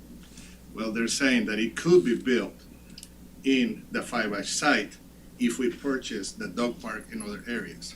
That's what it says. No, it says it recommended the city proceed with construction at the Prospect. It doesn't say, there's no. It is in the report. Let me add this, there's 23 acres at the 5-ash existing plant site right now. And the existing plant is about what, take about 5 acres, so by higher math, there's a Yeah, so help me understand it, because I'm not getting it. Yes, I think we gotta reflect a moment. It's a point, and we bounce this around quite a bit. And there are other criteria, other reasons why you're going to the well field. And it has to do with the fact that you have to, it's bigger, and you can just do it there, and you don't have to have a construction crew. I'm not advocating, I'm just saying. You don't have to have the construction crews at 5-ash, and, it's a very complicated thing to build another facility right next to this existing facility. Understood. Yeah, understood. So if you do an RFP, then you say, I want it built at the 5-ash site. Yeah, but they don't want to build it at the 5-ash. Who's they? The staff. They have been very clear, they have been very clear that it is too complicated and dangerous to build it. There's dangers at the airport too. Exactly right, and if I may, just clarify. I know you have your position. If they're gonna build a new water treatment plant on the city's raw water well field at the Prospect well field site, then that means they're gonna have to build it pretty further west because there's FAA height restrictions. They're not pushing. And it's gonna have to be more, much more expense. The risk of contaminating the wells, you've got the FXE, the executive airport aircraft coming in there, which already represents a threat to our well field. So why increase it with putting a new water treatment plant there? Okay, I'm not advocating redoing the Corolla report, but I'm just saying that it didn't make sense to me. Your concerns. Maybe there's reasons. Then why are we accepting the Corolla report as the Bible when there's all these other conflicts, I would call them? There is more room for expansion at the well field. If you want to expand the size of the plant, there is not a lot of room in the 5-ash. Let's say your demand increases and you want to put another 1 or 2 more water tanks. There is no room if you build a plant there. But if you take down the 5-ash treatment, construct the building, you'll have space, wouldn't you? You would, but you might not have a space to put 2 extra water tanks or to expand the facility 20, 30 years from now. It's 23 acres. Guys, really the challenged by decision, this. I appreciate this, and Ralph and I, we talked about this, And I understand where he's coming from, and now I understand where you're coming from. But the decision has been made, Okay, okay? We're going to Prospect. okay. And it's a question, right now, in front of us we have these 4 proposals to build at 5-ish, and we have a potential RFP for us to build at 5-ish. And I think we could talk for hours more about the particularities of this, of these proposals, which are in fact in and of themselves just proposals at this. I mean, the only thing you're gonna get out of this report from Ernst & Young, that's a certainty, is that they have vetted the companies, they have vetted their financial capability, they have vetted their technical capability, and practically everything else here is an assumption. They're assuming the costs, except for IDE, of what the facility is gonna cost. They're assuming how much it's gonna cost to operate the facility. I mean, there's a lot of unknowns in all of these pieces. Well, I think they've, you get 4 unsolicited reports, what are you gonna do with them? You gotta figure out something, and I think they've done a good job of them. No, I don't fault Ernst & Young, and I don't envy the commission this job. The nice thing is that if we should choose to support our own RFP, we have a tremendous amount of information from these 4 companies who will also be able to be in the process. That is true. Yeah, That we're is not true. excluding anybody. Right. At least we'll get what we want. And not have to pay them the extra 1.5% on the interest. Well, I mean, it's all gonna shake out, but Yes, go Peter. So on the RFP, maybe Alan would weigh in on this. Even if the city goes RFP, you've still got to decide which process for acquiring this plant you follow. It could be design, full design, bid, build, which the city assumes all the risk. It could be something like construction management at risk, where you do a preliminary design and then you bring a contractor on board. Or it could be an RFP that basically says, this is what we want, here are the specifications, what we require, where it's going to be. And basically, you're putting out a design build contract, analogous virtually to the proposals that you have received, except the city is coming up with the criteria and the suggestions, the requirements up front. Have I got that correct, Alan? He's gone, but Oh, yeah. he's gone, you- sorry. you're correct. Sorry, Emma. Yeah, you're essentially correct. Can I ask a Owner, stupid engineer, question? contractor.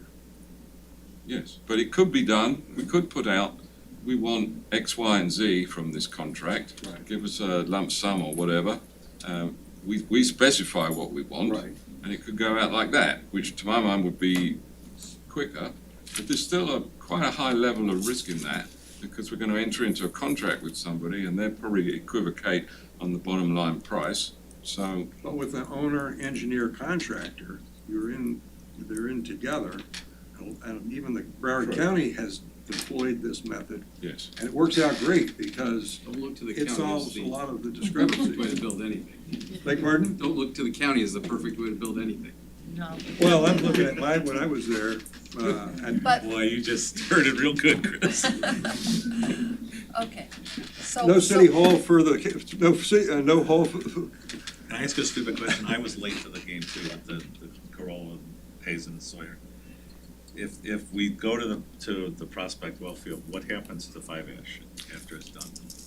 So the 5-ash would be a distribution facility, that's where the tanks would be and the distribution pumps for the whole network.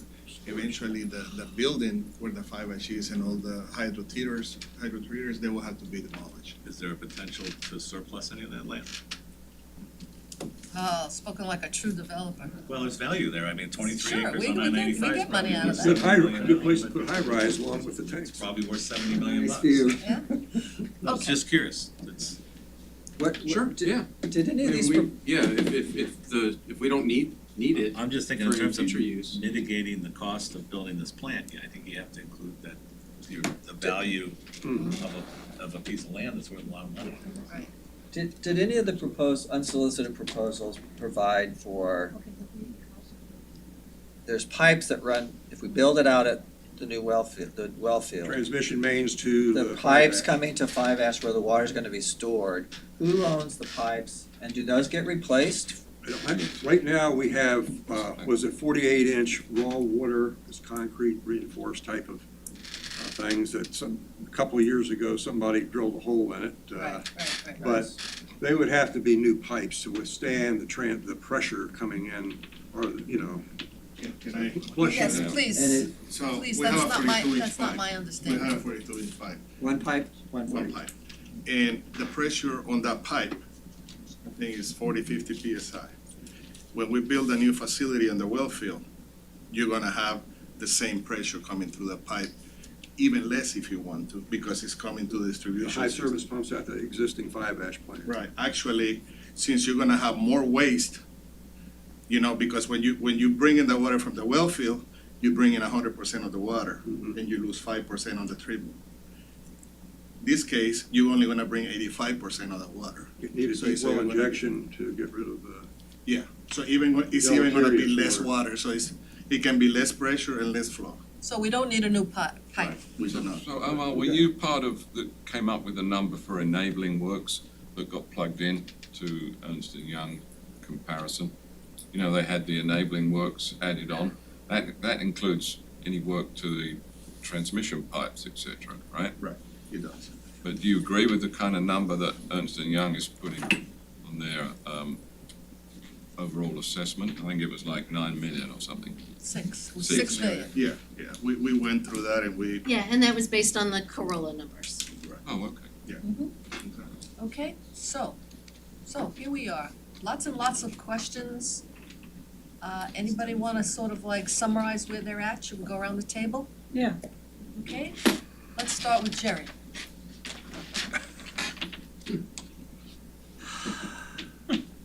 Maybe not. Anything else?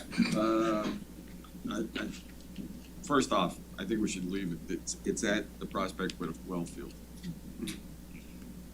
The chance of an airplane going down, the probability of that happening around is less than somebody drilling a hole through the damn pipe. A lot Well, less. let me see, that's already happened. No, go ahead. I keep going back to what Chris said at the beginning of the meeting. You don't have to pick who it is, you gotta pick the process.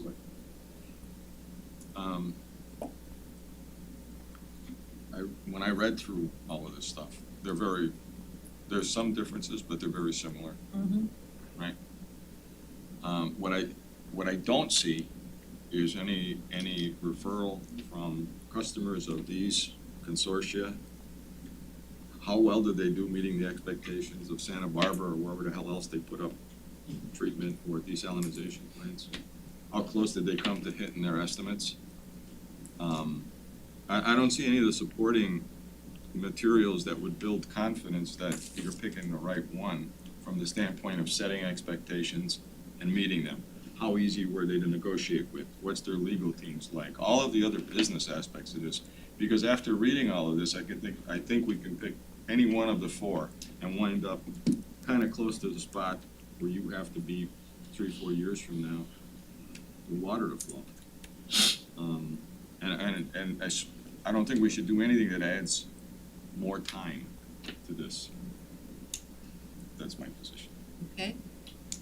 One other thing, the one that intrigued me was Next Era Water. Next Era is a pretty big company.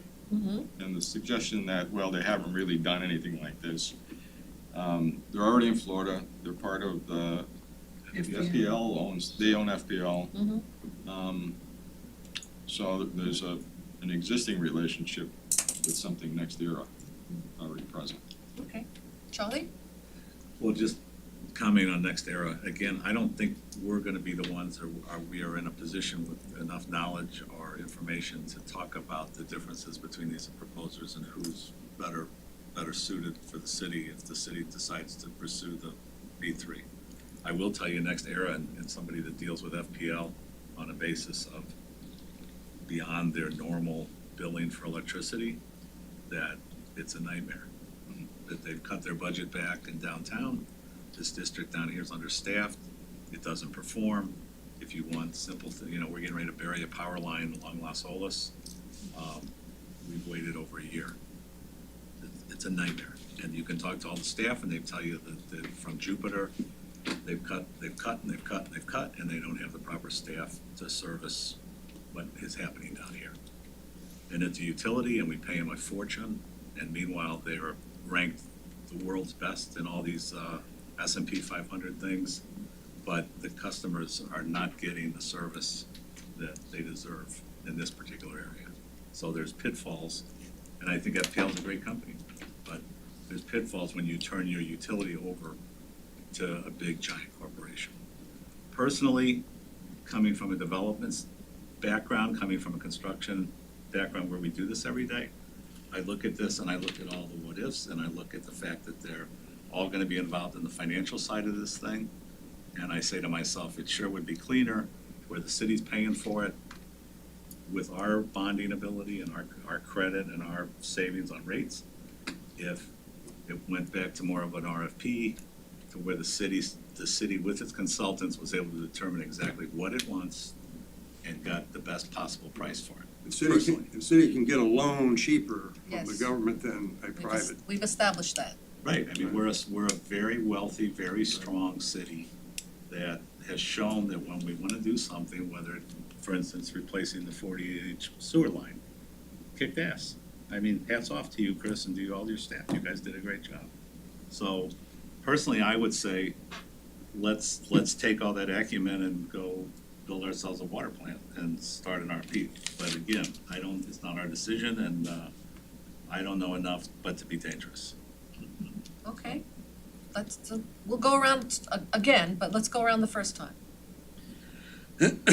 Needless to say, it's just quite a learning process for me, and appreciate, everyone providing input and their ideas and the history, so I have a better understanding of what's going on. I think this comparison was done very well. I'm very impressed by the work.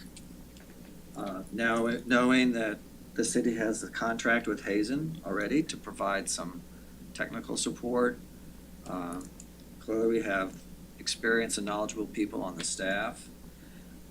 Maybe there's someone else, another consultant company that can help draft an RFP or serve as project management for a project so that it does stay on time and not go on forever and things get done in a more expeditious manner. I personally, right now, would be more comfortable with an RFP process versus the P3. Okay. Jackie? My biggest concern, in our discussion today was trying to find out, would there be some major delay that could really hurt us if we went from accepting one of these P3s versus doing our own RFP? I agree with everything that Charlie said and everything that Jim said. I really would like to see the city move forward with their own RFP and get exactly what we want and control it. Okay. Peter? I think there's a case for the P3 solicitations. The private sector has proven itself able to deliver. Take the Olympics in LA, first one that ever made a profit, largely privately delivered. There's all sorts of examples. So it has the advantage to me of more, provided the right agreement can be negotiated with the top rank. It has the advantage of speed because it, if we go RFP, then we have to start off Hazen Sawyer working on some level of design. Whereas we have these folks that are motivated and interested. And even if we go RFP and it goes out on the street for a bid, you may already have the people that are most interested in bidding on this. So I see some advantages to speed, price certainty, and risk transfer. I mean, I don't have to tell everybody the number of traditional, I'll put it this way, traditional, and they don't have to be done this way, of course, but the number of traditional design bid build contracts that go over budget, because the contractor pushes the risk onto the city. So Can't there I'm a be little torn. I negotiated? came into this Better meeting vote or- agreeing with what the majority are saying, but the more I've thought about it, I see there is a case to proceed to select somebody out of these solicitations. Okay, Ralph? I don't think there's a doubt where I stand from is not to say that P3s can't be utilized in certain types of work with the proper contract administrators, project managers, and, well, with the right contract. I don't think treatment plants, either water or wastewater, are one of them. I think the history of water treatment plants, wastewater treatment plants, and desalination plants have demonstrated over the years that they've had major problems with P3s. All sorts of problems. Ontario, Canada, San Diego, Tampa, and around the world, they've had mucho problems. I'm thinking this was probably a good exercise that the city has done with P3s. They probably have learned a little bit more about the integrals and the cost associated and the risk. Even though the risk is being put on someone else other than the city, it comes back and who's going to be paying for it at the end? The city. I think I've been leaning right at the very beginning, and I'm still there as far as what I'm familiar with is having request proposals, get a design, build, construct, get that group in there where you have it, a designer, and, consultants and the engineers and then the contractors, and you can have more than one contractor to go ahead and partners in all that. Everybody is working together to make the project successful. Will it take longer? Maybe, maybe not. Will it be cost more efficient? I think so. So you're RFP. RFP, man. Okay. I hear you, Peter, about the risk transfer. And I really, I struggle with the ability of the city to actually get a project of this size built. However, since I understand that we already have under contract one of the best engineering firms in South Florida, and they're already under contract and ready to rock and roll, and they could have been rocking and rolling for the past year and a half, but that's water under the bridge. I'm kind of comforted with going the RFP. I don't think that you really do transfer the risk, because in the end, when I turn on the tap, I don't care, that it's IDE or Suez or whatever. I'm gonna call my elected representative and say, the water's yellow. Cost risk, I mean. Well, even the cost risk. And delay. I'm really concerned about the problem with doing an RFP is they have to make a profit in order to do this, and we have to pay them the profit.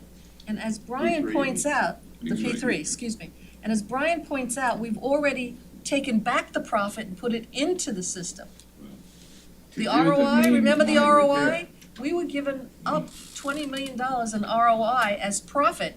We're gonna now be giving one of these guys the $20 million. Well, we already just decided to take it back. So for all of those reasons, I'm RFP. So where do we stand? We have a majority. Well, no, Jerry didn't really say. Jerry really didn't say. I think he did. Yeah, I did. RFP? Did you? What'd you say, I Jerry? guarantee you, if even if you put an RFP out, it's gonna be one of those four that you're gonna pick from. Probably. Yeah, but I think Probably. it's more tailored, and we're not gonna have them financing it. We're gonna be able to say what we want. Now, again, staff can't say much, the commission can't say much. Our recommendation is a recommendation, and if we misread what we've been told, then they're gonna go a different direction anyway. Okay. I think in my involvement, which is a decade now, of things associated with this area, not necessarily this town, including Washington and every damn thing else. If you could buy something in this town, you would buy time. It took 20-some years to do the port. We've been talking about how to get across the river for a decade. I guarantee you, if you get a private contractor in this thing in a P3, there would be movement. That's my position. So And it you'll, mitigates Peter's absolutely positively right. The reason you do it is so that it gets done, and you come out from underneath the risk of being in charge of it screwing up. These guys do this stuff for a living. Let them do it. I don't know, I look at the list and when I looked at the qualifications, I saw several of them that had not done one in the United States, that had very limited not a experience consensus. We with do an not. actual water treatment plant. Typically, the P3s, when they've been involved with water or wastewater treatment plants, they go in there, remember, they're investors that are trying to maximize their profits. And so, do they cheapen up the equipment? Do they cut back on the treatment processes? Historically, yes, they have. That's really a basis, it's worthwhile going on to Google or wherever and looking at a comparative analysis with these projects that have happened. And you'll see that there's been major problems with the P3s in this treatment plant spectrum. See, I attribute a lot of those to the way the agreement was couched in the first place. And provided we have, the city has a negotiating and drafting team, Hazen Sawyer, as the chair said, top notch. We're all impressed with what Ernst Young has done. If we have the right people on our side, I'm sure the agreement that is crafted can be pretty watertight. Well, Excuse the pun. Wishes Have were you- bigger, or which have you- was it, wishes were.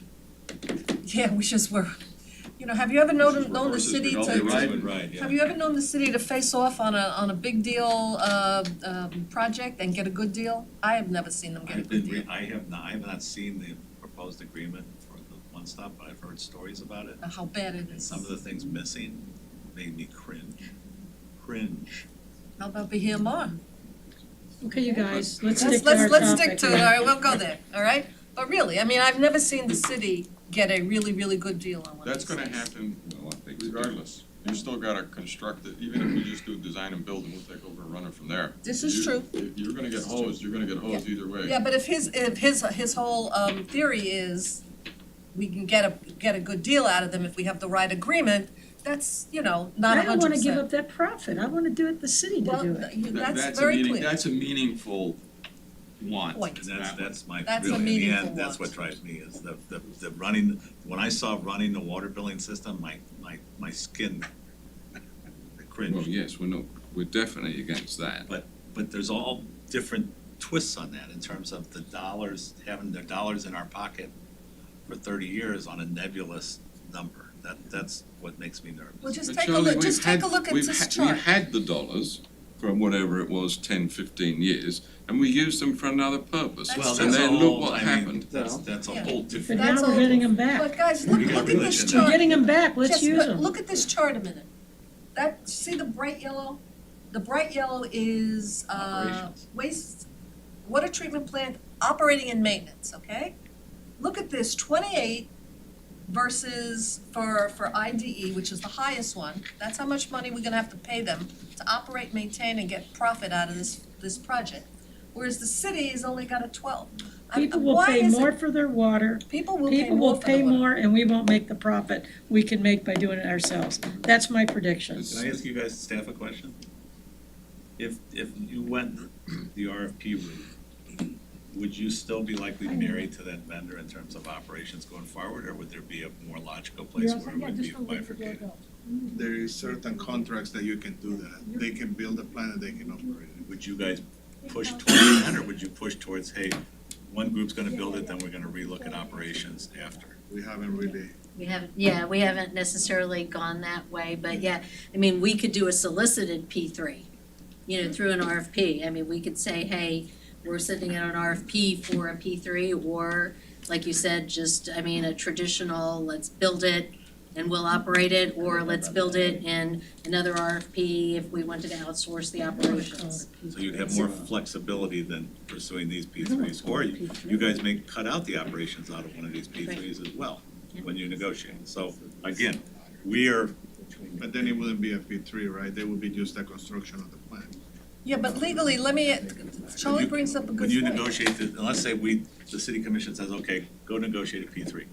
You guys could actually say, we're not gonna include operations, we're gonna cut that out of this deal. And you have the right to do that. You could, but, I mean, it's not us, it's you. Right. So don't say you could, say we But could. it's just like buying the plant, right? In a P3 scenario, it could be done, but I haven't seen it. But I believe it would not be done. I tell you why, because a lot of the attractiveness to these operators is not the building of the plant. The building of the plant is a throwaway. What they wanna do is they wanna operate it. They wanna get that yearly rental. Revenue stream. I have A revenue stream, so I don't think we should go, wait, so just let me finish. I don't think we should go that route, because it's not really what they want, and it's not practical. If we want somebody to go and build us a water treatment plant, Hazen and Sawyer can put together, here's the design, nanofiltration, you build it here at the well field, okay? And you could just put that out, okay? And you just get somebody come in and says, I'm a contractor, this is, Charlie gave me the plans to the building, and I'll build you this building for $2 million, and that's, you So know. a contractor is like a contractor, right? Contractor. Can I make a comment? Right, yes, sir. So, Ryan said this, and it makes a lot of sense. Doing the P3 route, what happens if the price goes, we're not gonna be making the profit that we normally make. If the cities that we supply water to decide, we're not buying from you guys anymore, it's too expensive, right? So we have the chance of losing that revenue. Whereas if we do our own RFP and we control that whole situation, we'll more than likely keep our existing clients, us plus the other cities we supply. And I have another question about the money. If we have to pay them X amount of dollars a year, regardless of whether we use all that money, all that water, in other words, we pay them $50 million a year, and we don't need $50 million a year worth of water, okay? But we still have to pay them whether we use it or not. So I'm really concerned about that, and I'm also concerned. You don't have to accept the take or pay contract. No, that's true, but I'm saying, in the negotiations, let's make sure they don't do As far as that. I'm concerned, you could just say to them, look, that you just screwed yourself out of a place at the table. Now, Right. it's okay. But can we at this point be that specific in our communication to the commission? I don't think so.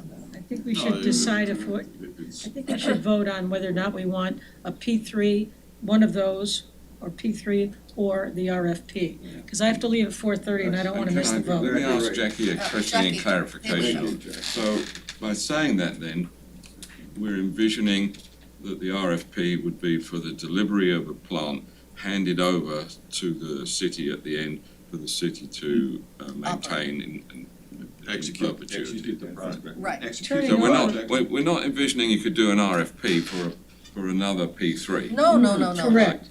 Have everybody who's interested in P3s have at it.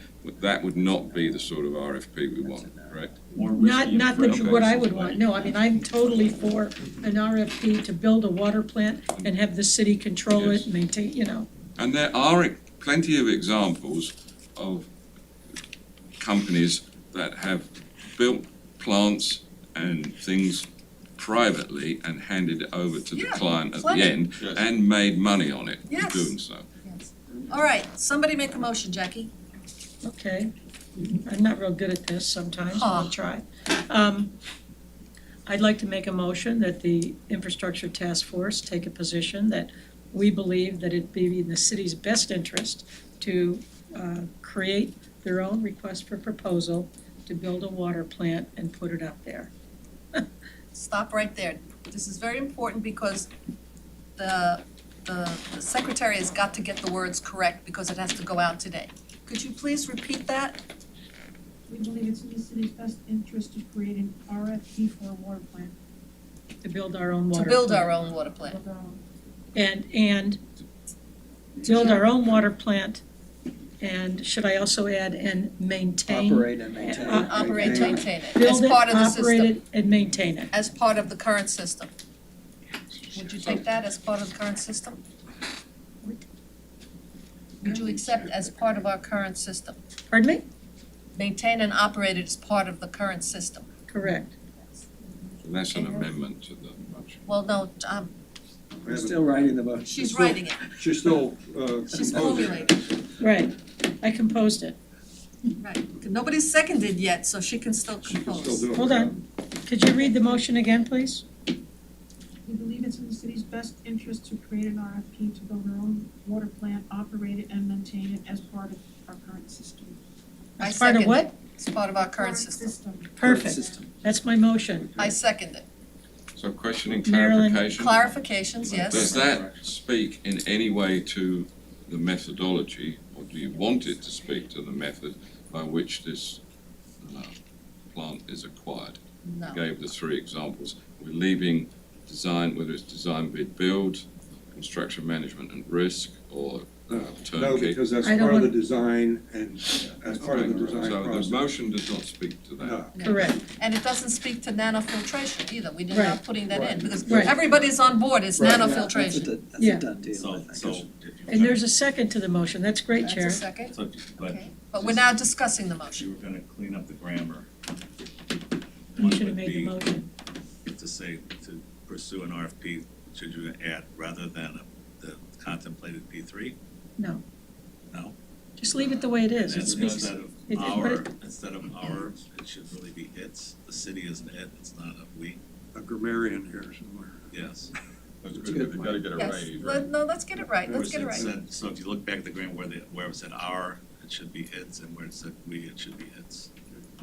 Could we Sorry. I clear? accept that Is as the a recording amendment to secretary my get that? motion. So does the But the recording court secretary secretary- understand what he just said? No. So Okay. instead of saying our, can you read it again? I'll show you, we'll tell you where I said It's it. like We believe our it's in the city. city's best interest to create an RFP to build our own water plant. Instead of our own water plant, it should say its own water plant. Its own water plant. And then there was later where there was a we, To operate it and maintain it as part of our current system. it's like its current system.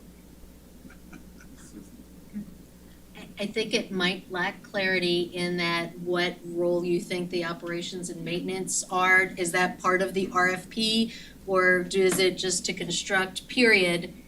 And address operation. Yeah, it just, Yeah, it the motion lacks is designed clarity to say- because it was all kind of, I just, Friendly amendment, Yes. Yeah, Fran- is if we're going the RFP route, I would suggest that we split it into design and build and operate and maintain. you guys are getting very technical. The commission wants to know if we think we should go with a P3 or we should do our own RFP. Now you guys are trying to make it like, The more simplistic it is, the better Hold on, let me off we finish. are.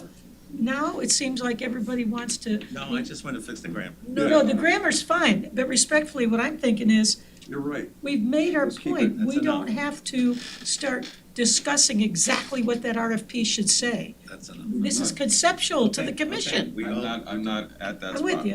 but I'm where Peter is. We're approaching this, at least in the conversation, that an RFP and a P3 are mutually exclusive of each other. They're not. They're not.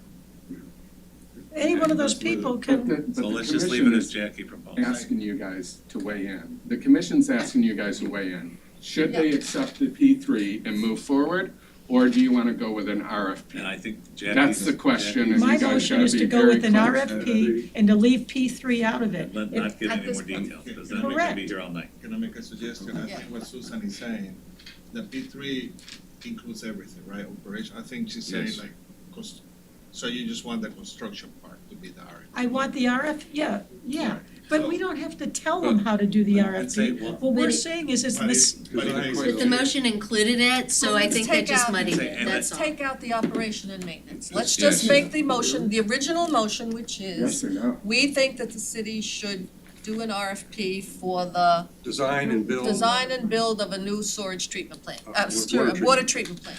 That's it, And do you want period. to say an operations address yeah, separately? but I mean, I don't want, No.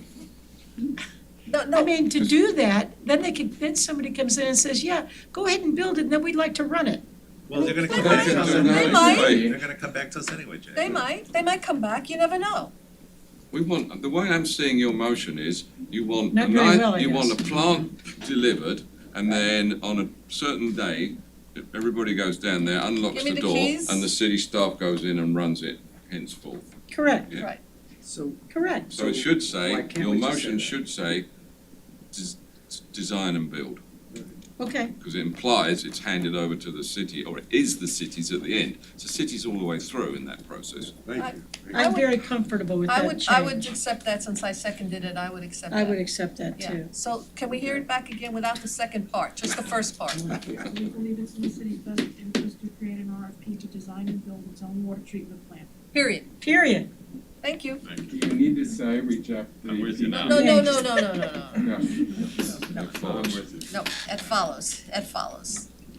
Because we can't recommend that they reject anything. Yeah. All we can recommend is that But I think we this should is now what we vote think on we it. should do. Yeah, we've satisfied that, and once we vote on it, we'll satisfy what the commission has asked us to do. Okay, let's vote. And we don't wanna do anything else. Okey dokey, we are not getting invited to any parties. Can you ask her to call the roll? Yes, I'm gonna ask you to take voice. No more discussion, no more discussion on that? No, we beat it to Sure we death. can't discuss and get a few more I'm votes? getting Please. heartburn. I'm willing to do more discussion if we Stop. get, no, stop, all right. Call the roll, please. Mr. Angeli? 4. Mr. LeBray? Yes, for the Mr. motion. Yes. Ms. Scott? Yes. Mr. Farrington? No, the reason being. No, never mind, it's just no. I'm allowed to add. I guess you No. can. No. No. I'm voting that way because I want the water plant replaced ASAP. Okay, that's you. That's the Yes, reason. Ralph? Oh, Yes. I'm sorry, she goes. Sullivan? Yes. Chairman Mono? Yes, 6-1. okay. We have accomplished what we were asked to do. Great. And I'm gonna leave because I matter of have got fact- to go chair another meeting and come back for the Historic Preservation Board. We don't have anything else on the agenda. Oh, excellent. We don't have anything, so I will adjourn this meeting. That was a Go great into meeting, you place. guys. Yeah. Thank you. Thanks to. Wait, we're not getting it. You know what? We're ready to Christmas do party. and then we'll deal with whichever, need to address- one more by then. Thank you, Excuse me, Stephen. Jack. Thank you, Chris. Do we need to address the E&I people? Wait a second. Oh, hello, everybody. Thank you very much. I guess we can let you guys go. Marilyn, there was a lady that wanted to speak. Thank you for your presentation. Wait a There was a second. lady that Stop. You're reminding me that there was someone who requested to speak. This meeting is not adjourned until we hear the speaker. Yes, ma'am. We're good, we can work. Yes. Yes, Speak. come on up. Hurry up. Speak. Thank you. Come Good forward. afternoon. Come forward, introduce yourself, please. I'm sorry, I apologize, I forgot. Okay, good afternoon, everyone. My name is Eva Knight, and I'm representing the Aquaria team here.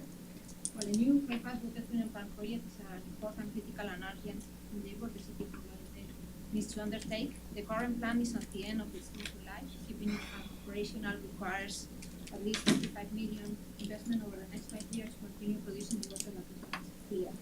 Our local team's main objective is to develop a true and lasting partnership with the city that gives the most affordable high water quality in a sustainable way. After listening to today's presentation and also the previous one, I believe the proposal assessment is kind of incomplete and doesn't address all the benefits, knowledge transfer and financial flexibility of the transparent partnership. First, in terms of cost predictability, we believe the Aqualia team offers the best value to the city. Our financial model is based on vast international experience and expertise as the fourth largest water company in the world, and fourth largest water company in Europe and 9 in the world. We are operating more than 600 water systems in 17 countries. Secondly, our local construction partner, Primoris, formerly known as Cardinal Contractors, Primoris has delivered water and wastewater construction projects in South Florida for more than 50 years and is very familiar with PFAS and the city of Fort Lauderdale. The company was twice selected as the responsible bidder on the previous PFAS fermentation project and has contracted with the city of Fort Lauderdale 6 times in the last 20 years. Additionally to the local knowledge, they are the 6th largest U.S. specialty contractor in 2021 according to TNR. Our local engineering partner, CES Consultant, is a minority-owned corporation that has been headquartered in Broward County for 20 years. Their expertise in navigating local regulations, leading engineering and permitting, and assisting local construction is vital to this success. Partnering with CES demonstrates our team's commitment to build a lasting, transparent relationship with the local community. And finally, our team includes engineering firm H2M with key team member Jim Roberts, who serves as Senior Vice President. He was the former Deputy Commissioner of the New York City Department of Environmental Protection, responsible for delivering over 1 billion gallons of water a day to 8.5 million New York City residents. This is just an example of our team's commitment to providing the best expertise to the city of Fort Lauderdale. At Aqualia, we truly believe a transparent and lasting partnership is the best way forward. It's how we have always operated within our expertise to use for the benefit of local citizens. And thank you very much. I just wanted to present ourselves, our team, and because I think it was not totally properly addressed. Thank you. Can I ask you a question? Can I ask you a question? Can I ask you a question? Oh, yes, sure. If the city goes to an RFP, will you guys bid? Yes, we will. Good. I personally believe that we add more value in the whole package. And it's not going to be our first P3. It's going to be our first P3 in the US. I agree with that. But we have many P3 projects around the project which have been very successful. And they are public cases that I can share with you and you can But read hopefully, them. whatever they do, you'll stay involved and pursue it. Of course. Good. That's good. Thank you.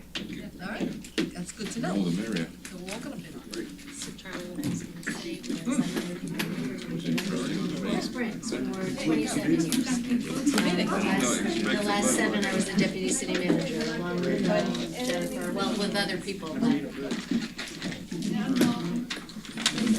Did we call the adjournment? Yes, I did. so I just remember you from being involved in Coral I Springs. always buzz in, buzz out. And I wasn't really on that side of the house, so with my background, I was on more of the administrative side of the house, so overseeing the finances, HR, IT, and all that stuff. How do you like it? You know what I mean? If you guys operated. So it's nice, change. Solicited